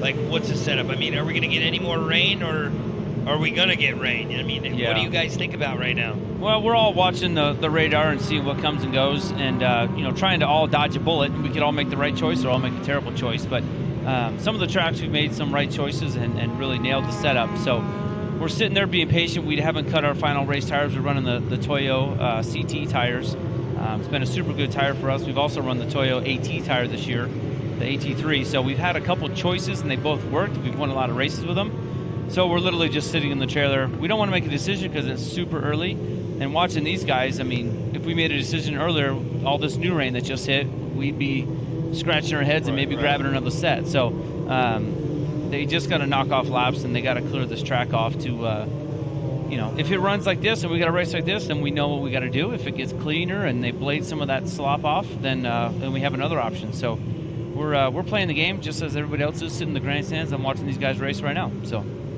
All right, well, we're going to go down to the third member of our team, Haley Shanley. What do you have for us? I've heard you guys talk about this for the last couple of races here as the rain has started to come down. You've talked about the tear-offs. Kyle, I heard you talking about how your dad, how it was a last resort. He had mud packed in there in his right eye. Well, here are some of the things these drivers can be doing to mitigate some of that mud. So you're going to be looking at about 30-some, around that amount of tear-offs. Any more than that, and it's just going to get too foggy. You're not going to be able to see very well. Of course, we talked about a mud muncher. That's going to be able to get that mud out of the way. But some last resorts that these drivers may have to resort to is some of them might stuff a towel under the seat to be able to wipe off some of that mud. They might take a glove. They might end up taking that glove off, worst case scenario. Some drivers also in the side-by-sides, they might tape off a little bit of their rock screen, but they can't do that too much because that's just going to be more for the mud to accumulate on, block that visibility. So the mud, it is what it is, but that is going to be one of the biggest obstacles they're facing right now is that visibility. Thank you very much, Haley. And yeah, you're right. You have to be able to see around here in Grandin, and especially you throw Mother Nature at it. As we look at Bushmaker, he's trying to figure out where he can maybe make some passes on this restart. But we talk about that points championship. You don't want to do something too stupid early because you could cost yourself 10, maybe 12 spots in one turn. Yeah, but at the same time, it's such a competitive points battle among our top three. I mean, there's only 9 points between first place and third place. So you have to be a little bit aggressive, too, because if you're not and the other guy is able to get up around him, I mean, that's it could play to your disadvantage if you're too conservative. Yeah, absolutely. And, I mean, if you're sitting out there in the third spot, Kyle, what are you thinking right now? Well, he had a 10-second lead, so you better have something in the holster to go into these first few corners and try to get something done. So I think gravel pit's going to be some. There's going to be some moves made down there. If they're close enough, they will take a shot at them because this is really their only shot to go for a lead. Back to green flag racing. It's Tyson Marquardt in that number 2 car running out front. Bushmaker, Lego, and all the rest as they head down toward the gravel pit. Yeah, we'll see if Bushmaker can make his run up towards that front. There's Bushmaker in that number 3. He's really getting through the gravel pit very nicely, not scrubbing any time off. So we'll see if he can get to Marquardt in that 122 as they come back towards what will be our finish line. Yeah, he's got a decent, comfortable little gap right now. So it definitely seems like he's got the power to pull away from these guys and seal the deal. So he's just got to be patient, not get stuck in that slop, not over-rotate, and just try to bring the thing home while these guys battle it out for a podium. Yeah, that's Lego working on the number 3 of Bushmaker as they come back onto the front straight with Liebergen running there in 4th still. And our points leader entering the day, Dylan Marquardt, running in 5th behind that group. Bushmaker really has had his hands full with Lego, and Lego has really come on strong the second half of this year. Yeah, he's really putting down some good times, especially here this afternoon, but back a couple weekends ago, he's just shown that he belongs up front. As look at Bushmaker just backing it in that number 3 ride. So we'll see. I don't know. That gap is pretty big. And remember, we're on the second half of this race, so there's a lot of work left to do. But if you're Bushmaker, you're putting points in the book. Absolutely. Bushmaker's points racing right now. He knows he's got a shot at that points championship, and the guy out front of him isn't anywhere in the mix for points. So Bushmaker really in the preferred spot right now with no other points contenders running in front of him. But he's still got his hands full right now with Lego. Yeah, dude, he's eating so much dirt right now, and you can just see out of that corner he's just getting roosted. So he wants to get ahead of him for position, and he also wants to get ahead of him to just have some clean air. So it's a struggle when you're back there. I mean, you can see the hood trying to fall off that thing. I mean, it's flopping in the mud, and he's got, dude, that car's at least got 150 pounds of mud on it. So they handle totally different too. It doesn't jump well, it doesn't steer well. You know, the weight's all shifted all over the place. So muddy cars are definitely not fun to drive. See, Marquardt still with a big lead. There's Bushmaker now opening up a little bit of a gap over Lego. About 3.5 seconds back. There's 3 laps that time by on our flag stand. So pay attention. We'll see if Bushmaker can keep picking that lead apart. I don't know if there's going to be enough time, though. Yeah, Bushmaker really has to make up a lot of ground here on Tyson Marquardt. You got to recognize Tyson Marquardt. He's having a monster year in light buggy. He's coming to Sportsman UDV to mix it up a little bit, and he's headed for what would be his first podium and, of course, his first win if he can hold on here. So great run today for Marquardt. Yeah, absolutely. You can just see that car, the ride height, just scrunching that suspension down. Just looks so heavy just on camera here. I can't imagine trying to wheel that thing around those tough turns. Yeah, 100 pounds of mud on a truck like a Pro 4 or Pro 2 is not that big of a deal, but 100 pounds of mud on this thing it literally is a completely different car. So these guys are definitely not going as fast as they normally would, or push or jump as far as they normally do. So it's a little bit of a single file race, and most of that, as you can see, is because it's just a 1-lane track right now. The slop is so heavy up top that if these cars get up there and touch it, it's game over. So they tend to train race and throw a couple dive bombs here and there. So hopefully the Crandon crew here throw some blades out on that track and move some of that so that you guys, these fans and people at home watching, get to see a side-by-side 3-wide racetrack where we can actually hang it out and give you guys a show. Yeah, fortunately that rain we saw during Super Stock Truck, at least for the moment, has gone away, and the skies are dry anyways, even if the ground isn't. Yeah, and that's what we deal with here in Crandon, though. There's nothing you can do. I mean, it looked like our track was going to really lay out to be a fast race course, but Mother Nature dumped us on some more rain, so we'll have to deal with it. Tyson Marquardt takes the white flag here in the Power Sports 1 Sportsman side-by-side race. Been in control of this one for a long time here. Marquardt doing a good job out front, staying to that inside line, going over the barn turn one more time. Yeah, the first half of the race he had about a 10-second gap, so right now he's sitting at 5 seconds. So you know those guys, Bushmaker and the rest of the group, have been getting faster and staying with him, but he's also may just be cruising and bringing this thing home for a big W. Absolutely. A couple turns ago, Shane, not much more time for Bushmaker. Doesn't seem to have enough here in the mud to reel in Marquardt as he comes over the Polaris Flyaway one final time. Going to go through this hard right-hander in Calamity Corner. And he's going to look at the white and black flag. The checkered flag is out. There it is. He will take the win here in round number 9, Shane. Yeah, first win of the season in Sportsman side-by-side for Tyson Marquardt. Bushmaker will be second, Lego third. Lieberg in 4th, Dylan Marquardt 5th, so that's going to turn the points lead over to Bushmaker with only one race remaining, Brent. Yeah, and that's a huge finish for Bushmaker. He's really doing a good job this weekend. He didn't do nothing to harm his car. He just put it on the top 3 of the box. So he'll go into round number 10. He's got a shot at this thing. He just needs to be consistent all day, and maybe he can even pull a win away. Yeah, with 1 round to go, you mentioned maybe he can get a win for this thing.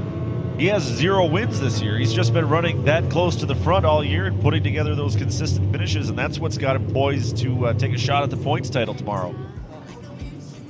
Another podium for you this season. You're really finding your stride in this last half of this season. Tell me about that race. What are your initial thoughts following that one? I knew it was going to be a slippery mess, so when I had a chance to pass people, I started passing because I couldn't wait around. Who would you like to thank? My mom, my dad, Craig, Jake Shulman, Scott, Jared, Greg Shulman, everybody that helped me get here. Todd's Automotive, thank you very much. RJ Lego, our 3rd place finisher. And Trevor Bushmaker in 2nd.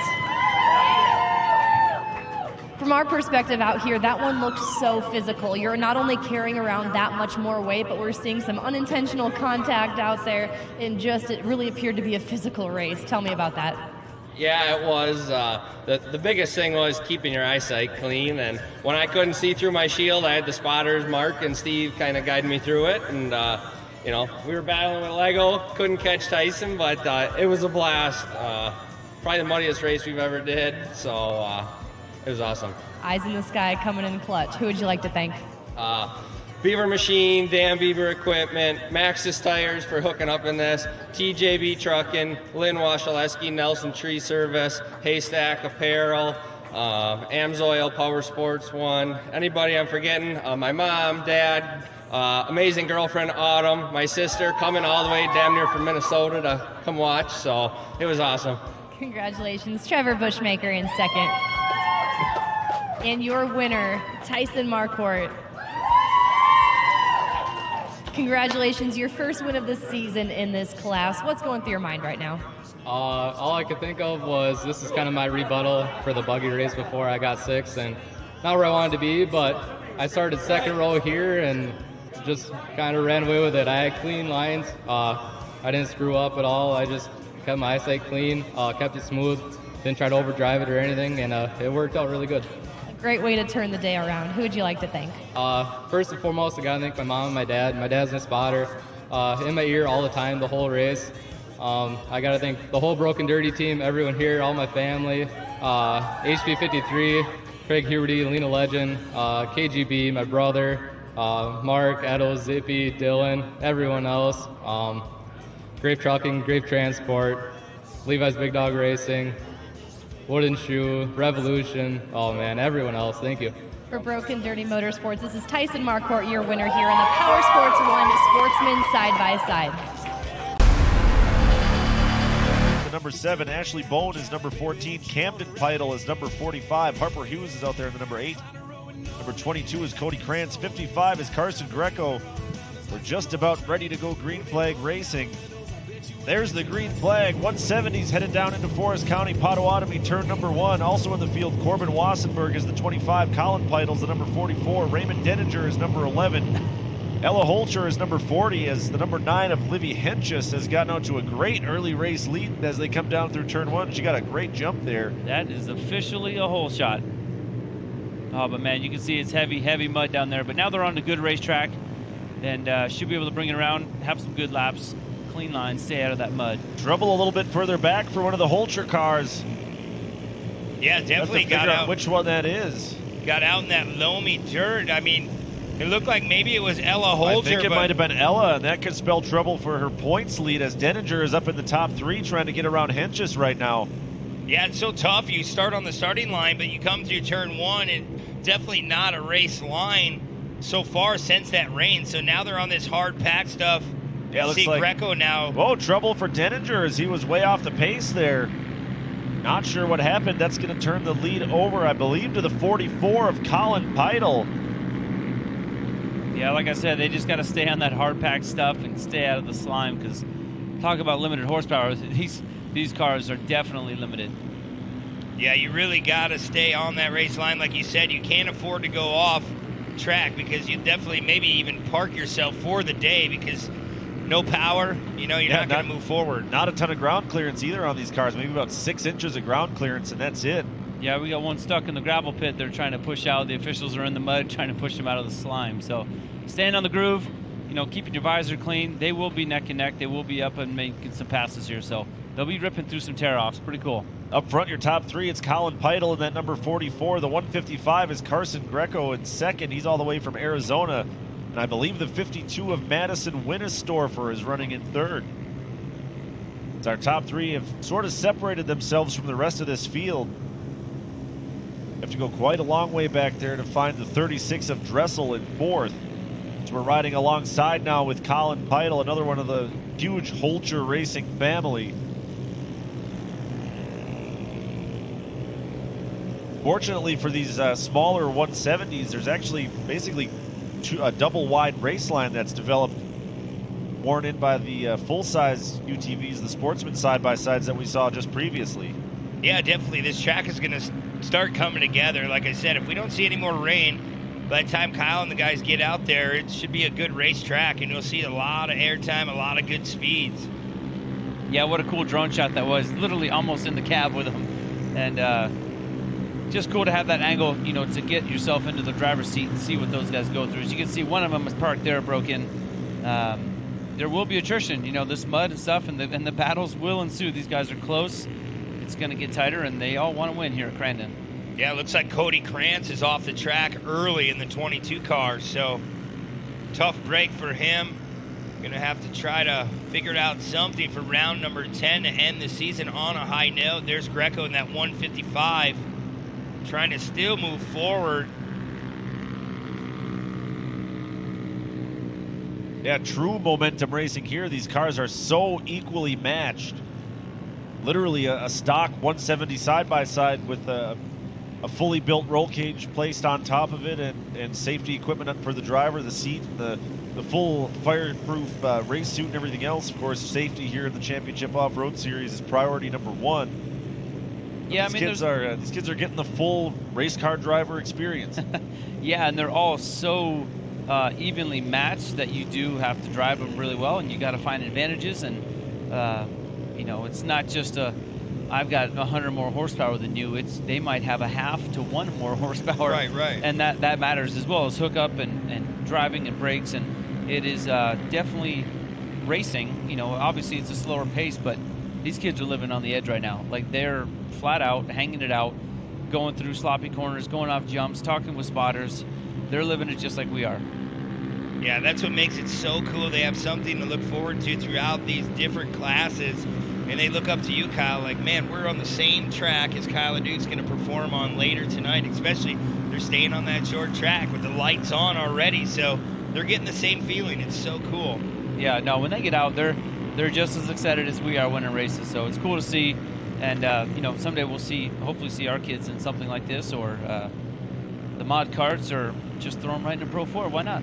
10 years old? Go for it. Here, Reed. Have at her. Yeah, we'll see. Should be fun, though. It's exciting to watch these kids, and all their parents and families are up in the grandstands rooting and cheering. And when they win, it's a good day in the pits. 2 laps out of 5 in the books. Still Carson Greco up front. Denninger in second. Dressel in third. Then it's Prost in fourth. A good run by her. 21 seconds back, but our battle for this top spot. Yeah, Greco still trying to reel in Colin Peitel in that number 44 car.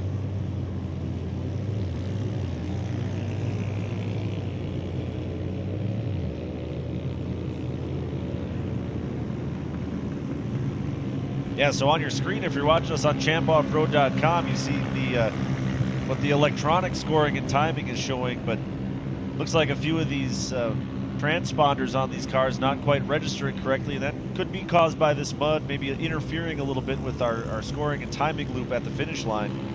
Yeah, of course. We'll do our best to keep you on top of who's actually out there. It's Colin Peitel in that 44, but look at this run by Greco as they go up and over the Polaris jump. This is a battle for the win, so they are going tooth and nail, set them up, trying to make moves, and they're talking with their spotters and trying to make something happen for sure. Hold that lead and also 155 is trying to take it from him. Yeah, Carson Greco going to the inside, trying to open the door, making a little bit of tire contact.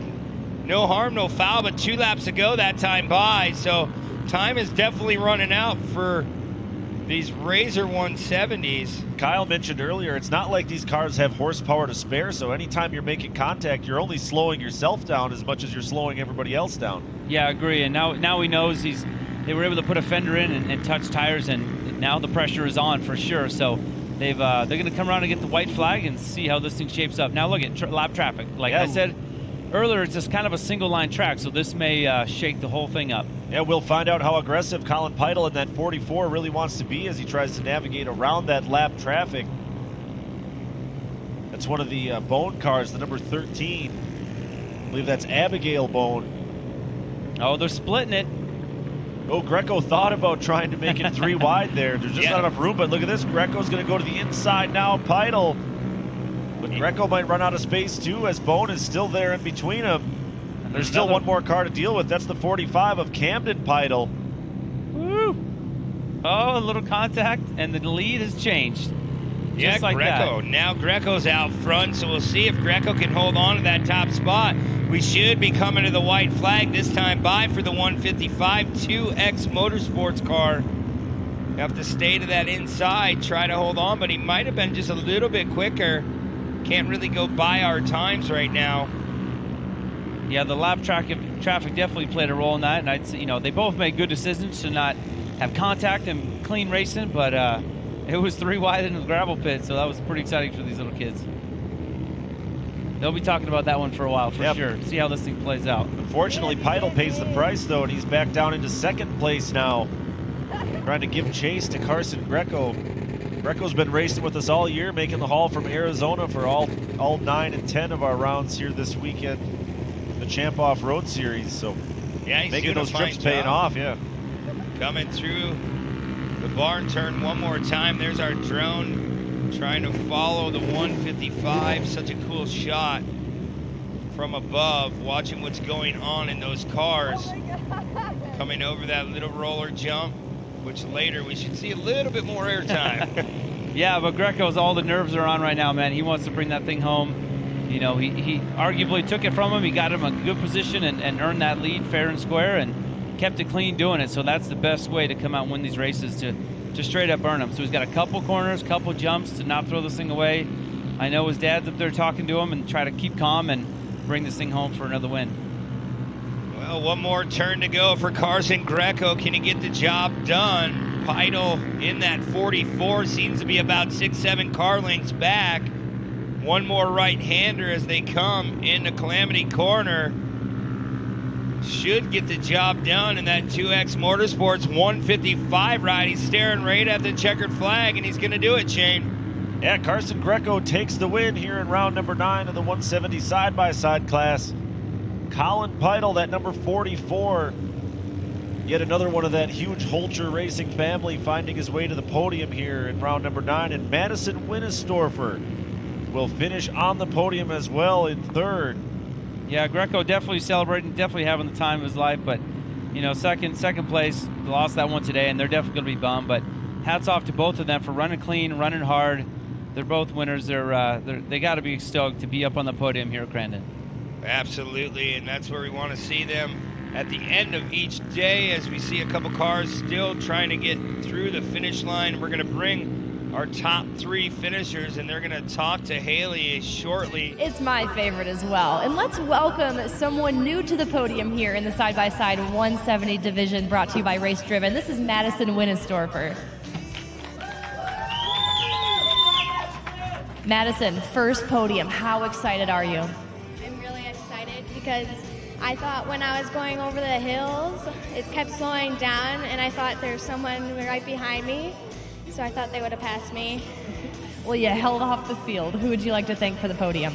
Tom Hoffman Trucking, my uncle, and John for getting me into this, and my mom, my dad, my grandma, and my grandpa, and everybody else that I forgot. And Truck. Congratulations on this podium. This is Madison Winnestorfer. Nicely done. And Colin Peitel, his second podium of the day. Colin, on a scale of 1 to 10, how fast was this car feeling? At least 8. At least an 8, not bad. Was the entire track super slippery, or were you finding grip out there in some places? Well, it was actually really slippery. Yeah, it looked like it. Who would you like to thank for your second podium of the day? All my sponsors, my mom, my dad, my little brother, my aunt, my uncle, my grandma, my grandpa, and my little brother. What a great day. Congratulations, Colin Peitel in second. And Carson Greco, your winner here today. Carson, as you were closing in on the lead, what was your spotter telling you? Just wait until they make a mistake. Was that what happened when you made the pass for the lead? Yeah. Well, you were looking fast throughout. Who would you like to thank for the win? I thank my mom, my dad, my brother, my grandma, my grandpa, my mom's dad, Jake, Eric, and 2X Motorsports. Congratulations to our winner all the way from Arizona. This is Carson Greco in your race-driven 170 side-by-side. Let's give it up for the top 3. With their track length rules, 4-cylinder power, you see a lot of different engineering designs going on out there. A couple mid-engine cars. Wow, you see that look Number like 2 of Schwabe. Schwabe's got a lot of tape on the rock screen of that one. Let's go down your lineup very quickly. For Marshfield, number 84 is J.D. Curran. Number 13 is Chris Coughlin. Number 12 is Dave Vanden Elzen. 56 is Mike Kirkham. 66 is Chris Vanden Elzen. Number 2 is Ryan Schwabe. The number 31, it's Mark Ersteiny Steinhardt. Number 9 is Mike Hester. 30 is Brandon Johnson. 3 is Tom Schwartzberg. And 444 is Todd Flannery. And we are underway here at Grandin International. That Vantage on that bottom side looks to be working for Curran. J.D. Curran might be pulling whole shot here in Forest County, Potawatomi, turn number 1. Looks like Steinhardt comes out in second. Hester there now in third. So good, clean start for everyone. Yeah, I talked to Mike Hester this morning, Brent, and he was telling me that the engine in that car is actually a motor that's rented to him from Mike Meister, who came out and raced the Pro Buggy class here a couple of weeks ago. He wanted to recognize Mike Meister. Hester wants to recognize him for allowing him to run this motor, and he's trying to chase down a points championship. He's got a narrow lead over Mark Steinhardt, who's currently running in second, but he's having all kinds of problems. Yeah, absolutely. Steinhardt, he made a little contact with Curran, and it just brought him right out of the race line. And that's what we talked about a couple times already today. You make one little mistake or make that contact, you get out of line, man. He's all the way back to 6th, 7th spot. Yeah, not farther back. How about J.D. Curran running out front? Curran, of course, had a terrible crash. Oh, it was big trouble for Curran. Looks like he might have just lost control, or maybe something let go on the front end. No, I think he just might have caught that edge there. He went over the cushion and sucked him in. Put him over. It looks like everything seems to be okay. Curran had a pretty significant crash earlier this year at ERX and was really discouraged and kind of down on himself a little bit, and actually put the car up for sale for a short time, and he's got Matt Gerald working with him, and Matt talked him into sticking it out. They put a ton of work into this car to get it back to full race-ready quality, and unfortunate break for him, but we're glad that he stuck around because he's been one of the faster guys here in a very competitive Pro Buggy class. Yeah, absolutely. Here comes Ryan Schwabe. Look at that. Look at the shield on that car. Just barely about maybe a 10-inch gap opening. Yeah. And really putting it to use, as you see, just an insane amount of mud that's caked on there already. Yeah, and Kyle was up here, he's pointing out that tape on the side of the car. So as he's going in the corner, he's trying to deflect all that mud out of the cab. So it can get really, really gruesome in there if you try to move their tear-offs and you don't have any room. So we'll see if Schwabe did the right choice, as he's got a long way to go to catch our leaders. Yeah, Mike Hester running out front after Curran had that problem. Like I said, I was talking to Hester this morning. He's got a 6-point lead over Steinhardt, but has never won a race here at Grandin. He came in as a points leader, had a pretty good year at all of our other tracks, but just lousy luck throughout his career here at Grandin. As we said, running a rented motor, there's still trying to kind of figure that out as well. Right. He's trying to get this Crandon monkey off his back, and he's got 98 career wins, so trying to hopefully, if he can, double up and reach that 100-win milestone like Kyle LeDuc did earlier this year. Yeah, absolutely. That is very, very tough to get yourself to even get to 20 wins, let alone 100-plus wins in a career. I can't imagine how many races he actually entered in his career. As we look at Hester right there in the number 9, going through Argonne Turn, headed back towards what is our starting line here in Crandon. Yeah, the track Cowboy back there, Turn. the track back there is pretty degraded. You see it on your screen if you're watching us at home on champoffroad.com. Hester having some problems, got pushed out into the fluff in Cowboy Corner. Able to gather it back up and hold on to this race lead. He's got about 10 or 12 car lengths over Kirkham and Schwabe. Hester coming all the way up from Orlando, Florida. As we said, trying to get that Crandon monkey off his back. He's been making a lot of progress in his program and enters this weekend leading in points in Pro Buggy, but still 0 wins at Crandon to his credit. Ryan Schwabe coming into Forest County, Potawatomi, turn number 1, trying to hunt down Hester. Here, only a couple laps into this one. Going through the barn turn, and the rain seems to be tapering off, but there's word around that we might have another cell coming in later this evening. We'll have to try to beat. See our drone pilot getting a little bit aggressive there, picking up a little mud for his trouble as well, so visibility problems all around here at Crandon International Off-Road Raceway.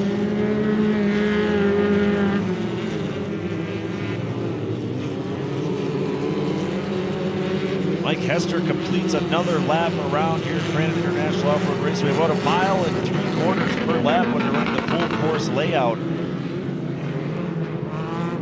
Hester looks pretty strong right now, able to limit his mistakes compared to some of these other guys like Coran and Schwabe who are having some problems with this mud.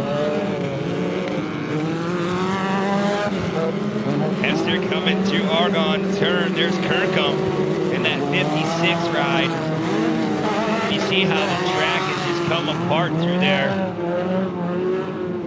There's a couple cars going really, really wide. Here comes Mark Steinhardt in the 31 ride, trying to work his way up towards the front. Remember, we have that mandatory competition caution, so if you're Steiny, you made that big mistake coming out of the gravel pit. You did get a little bit of help, but the help that he needs is that mandatory. Yeah, at this point, he's kind of playing the waiting game, and like we've said a couple of times earlier today, there's a point where you know you're not going to catch the guy in front of you without some kind of major mistake from your opponent. So there comes a time when you have to decide to just save the car for that second half when you know that you get a fair shake at it. Yeah, absolutely. Hester going over the barn turn one more time. Such a cool shot, right up on top of the car. Going off that little drop-down jump by the Sweets here in Crandon.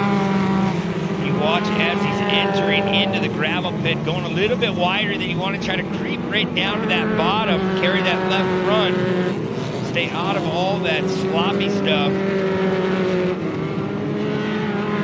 Yeah, really the race line that's worn in down there in the gravel pit is the ideal race line.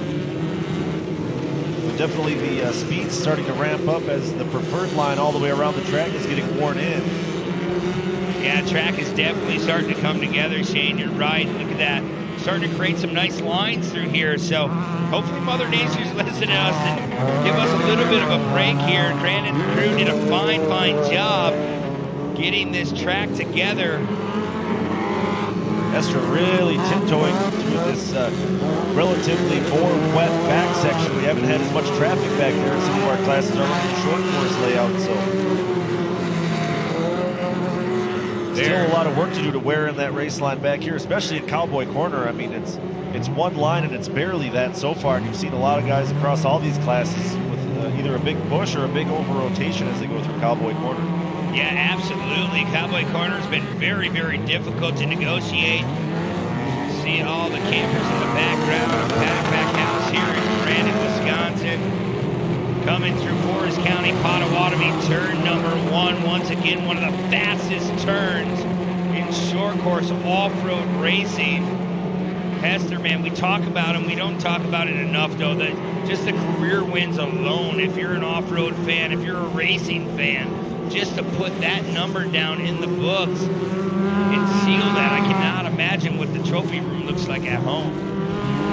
Yeah, he got his start racing down in the swamps and backwoods of Florida down here where he lives. He lives in Orlando. As the years went on and racing series started to disappear a little bit, he's told me this morning, he's like, we're sort of running out of places to race, but he knows that here at the Champ Off-Road Series, he gets to go against the best of the best. But he's really putting it on display right now as you see 5 laps to go here. Pro Buggy should be coming to our competition yellow on the next lap around. Yeah, Hester doing a good job. Kirkham in second, Schwab in third. Steinhardt, we talked about him, about 12 seconds on our screen behind our race leader. There is Hester putting it together. We should be coming to the competition caution then on this next lap. So keep an eye on our field. Everyone trying to just babysit their car, get it to the halfway point, maybe reset everything. Yeah, you see a glimpse of that red car there, number 3, Tom Schwartzberg. He's been racing here at Crandon for all 51 years. Wow. Just keeps on going. That turn, cowboy turn, we keep talking about it, but look at how nice it's starting to create a nice line. You go outside of that lighter colored dirt, you're going to be in trouble, just like the number 3 of Schwartzberg. Yeah, Schwartzberg doing a really nice job. I mean, obviously that much better in know-how. I think he was just moving over and letting this position battle get by him as he knows he's already a lap down. Yeah, absolutely. One of the best ambassadors for Sportsman racing right there, Tom Schwartzberg. As we look back out front with Hester, I like to joke with some of these guys. I think Pro Buggy might be the oldest average age of any class here in Championship Off-Road. I'm not going to throw out any numbers, but let's say if there's a handful of guys that the first digit is a 6, we'll say that. At least, and Tom Schwartzberg is a little bit older than that yet. Yeah, Schwartzberg, he's been around a long, long time. It's great to have him back week in and week out as Hester's going to be staring at that mandatory competition caution flag this time by. Man, does anyone have anything for Hester? I mean, all signs right now are pointing to him getting that Crandon monkey off his back finally and picking up his first win here at the Big House. Like I said, when I talked to him this morning, you could just hear it in the tone of his voice how badly he wants to win here.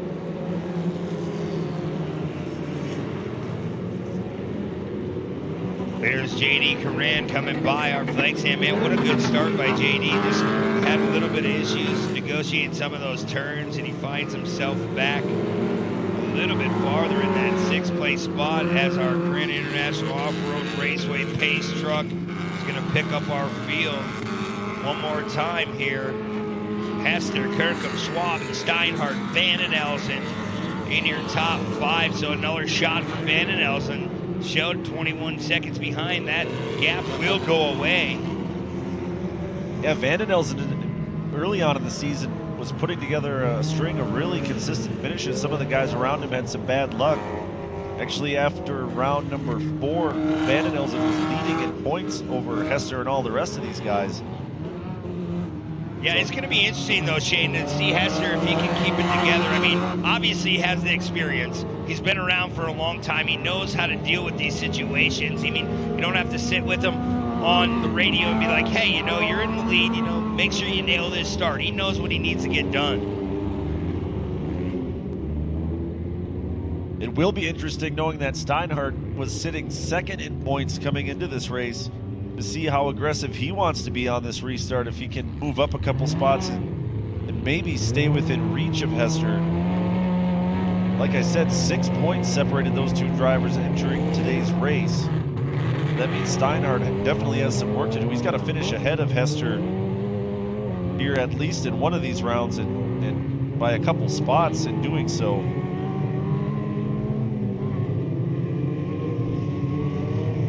You see, even at low speeds there, Brent, just a ton of mud being churned up by these cars. Pace truck is off, and we're going to go back to green flag racing in Pro Buggy. Hester is in control of the field, and there we go, green flag. Hester, Kirkham, Schwalbe, Steinhardt, and Chris Van den Elsen, your top 5. Kirkham's got a run on Hester here as they go down into that Polaris gravel pit turn, or at least he did for a moment. See how aggressive Mike Kirkham wants to get here as Hester trying to hug that inside. Yeah, look at Kirkham. Kirkham trying to get a good run out of the gravel pit. We'll see if he can put it together. Remember, the track's starting to dry out a little bit, so he's definitely not probably pulling as many tear-offs as he did in the early parts. Some sections right there, like the finish line turn, it really does get muddy. But he'll have to just keep his distance and try to make a good run at it. Yeah, and you saw a little mistake there by Mike Hester as they went through Calamity Corner by the finish line. You know, Kirkham's got to be watching that, and he knows right now he's got to put as much pressure as he can on Mike Hester. Hester going for career win number 99, and Kirkham going for career win number 1. Yeah, Kirkham, he's trying to steal that close to 100th win. We can't say it yet, but look at those rear tires. All the way locked right up coming in. Yeah, Hester really hard on the binders, getting it to rotate. Oh, Kirkham makes a little bit of a mistake. Here comes Ryan Schwabe. Ryan Schwabe and Martin Steinhardt now. Can they get in the mix? But Hester now, look at him coming into Forest County Potawatomi turn number 1 with a decent cushion lead. Yeah, it really stretched his lead as they came down the steel and land rush starting straightaway. You know, another thing that comes with experience, and Hester has so much experience, is, you know, understanding track surfaces. Hester swaps a little bit there, is that you've also just got this extensive notebook of what you've done for setup to deal with different conditions. You know where to go with tire groups and what to do with your suspension to counteract these difficult conditions. Yeah, and he's doing a fine job. We kind of jinx our drivers when we start talking about him. I feel bad because he said Hester, he knows where to go. He kind of went over that cushion through the barn turn, kind of pushing a little bit. Here comes Kirkham. The white flag is going to come out that time by. So we're definitely shortening up this one. Look at that, Hester's rearview mirror full of Mike Kirkham right now. The battle to be the fastest Mike of the day right now on our race course. Yeah, absolutely, Shane. This one definitely isn't over, like I said. We'll see if Kirkham can get a good run going in to this long straightaway, heading back towards Cowboy Turn. On this last time, the previous lap through Cowboy Corner, Hester just got incredible forward drive out of there and basically left Kirkham behind for a moment. So we'll see if he's able to put together another run like that. It looks like he does. A great drive off that corner by Hester. He's got that corner figured out about as well as you can have it figured out in these conditions. Yeah, definitely you can see Hester's got it figured out for sure in that number 9. Just doing a great job here. The track conditions not really phasing Mike Hester. We'll see if he can put that right rear right up on that cushion, just feathering that throttle coming through that little chicane, going off that downside roller into the gravel pit. Yeah, no pressure from behind now as Kirkham has fallen about 20 car lengths behind. Everything looking good for Mike Hester trying to pick up his first win at Crandon and career win number 99. Hester looking for 99, ladies and gentlemen. We'll see if he can do it one final time going through this right-hander. Great run by Mike Hester, gonna take the win here in round 9 of Champ Off-Road. And finally able to get that Crandon monkey off his back. I know I'm gonna have to go find him later on tonight because he's gonna be just ecstatic to finally finish on top here at Crandon.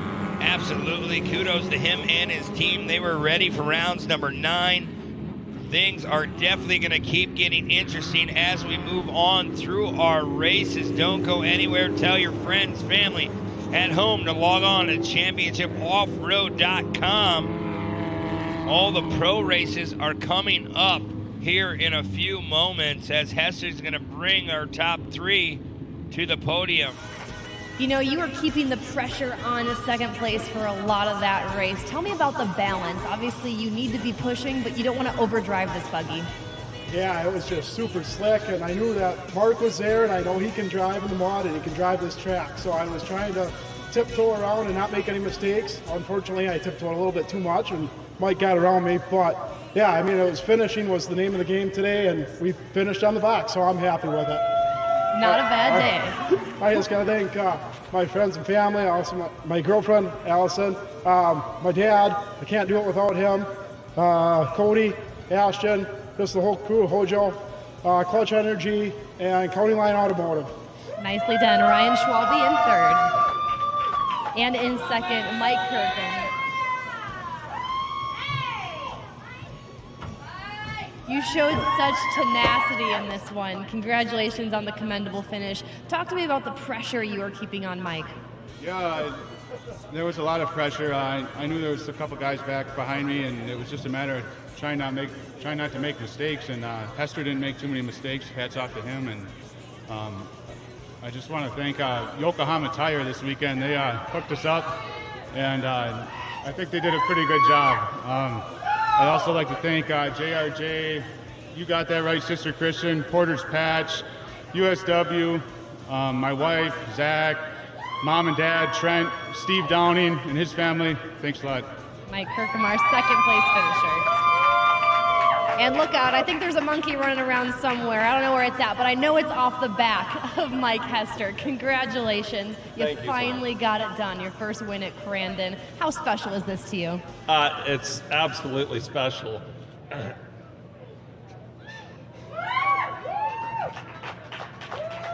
You know, for years we've come here and always had trouble. The best we've ever done is third place finish up here. You know, it's always something. And then Labor Day weekend, you know, we've had such a great season. We really thought we'd be able to bring it, and we blew the engine in practice. You know, so Mike Meister was kind enough to loan us a backup motor, so we were able to run 5th and 6th, you know, Friday and Saturday and stay in the points. You know, so this is just critical. For us, we shook the curse of Crandon. It's number 99. You know, it's just great. I got to thank my family. They're all here supporting. You know, it's a lot of fun to have them here. I got to thank Besh, and I got to thank Sloan's Automotive, Dwayne, Terry, for all the work that you guys have done. And you're the guys that got us here today, you know, on the podium and winning. Thank you very much. Thanks to Gary at Precision and JL Golding, Waterproofing, Jeff Golding for being here helping the whole time. So thank you very much. Appreciate it. Career win 99 for Mike Hester here in Pro Buggy. Congratulations to our top three. Back to you guys.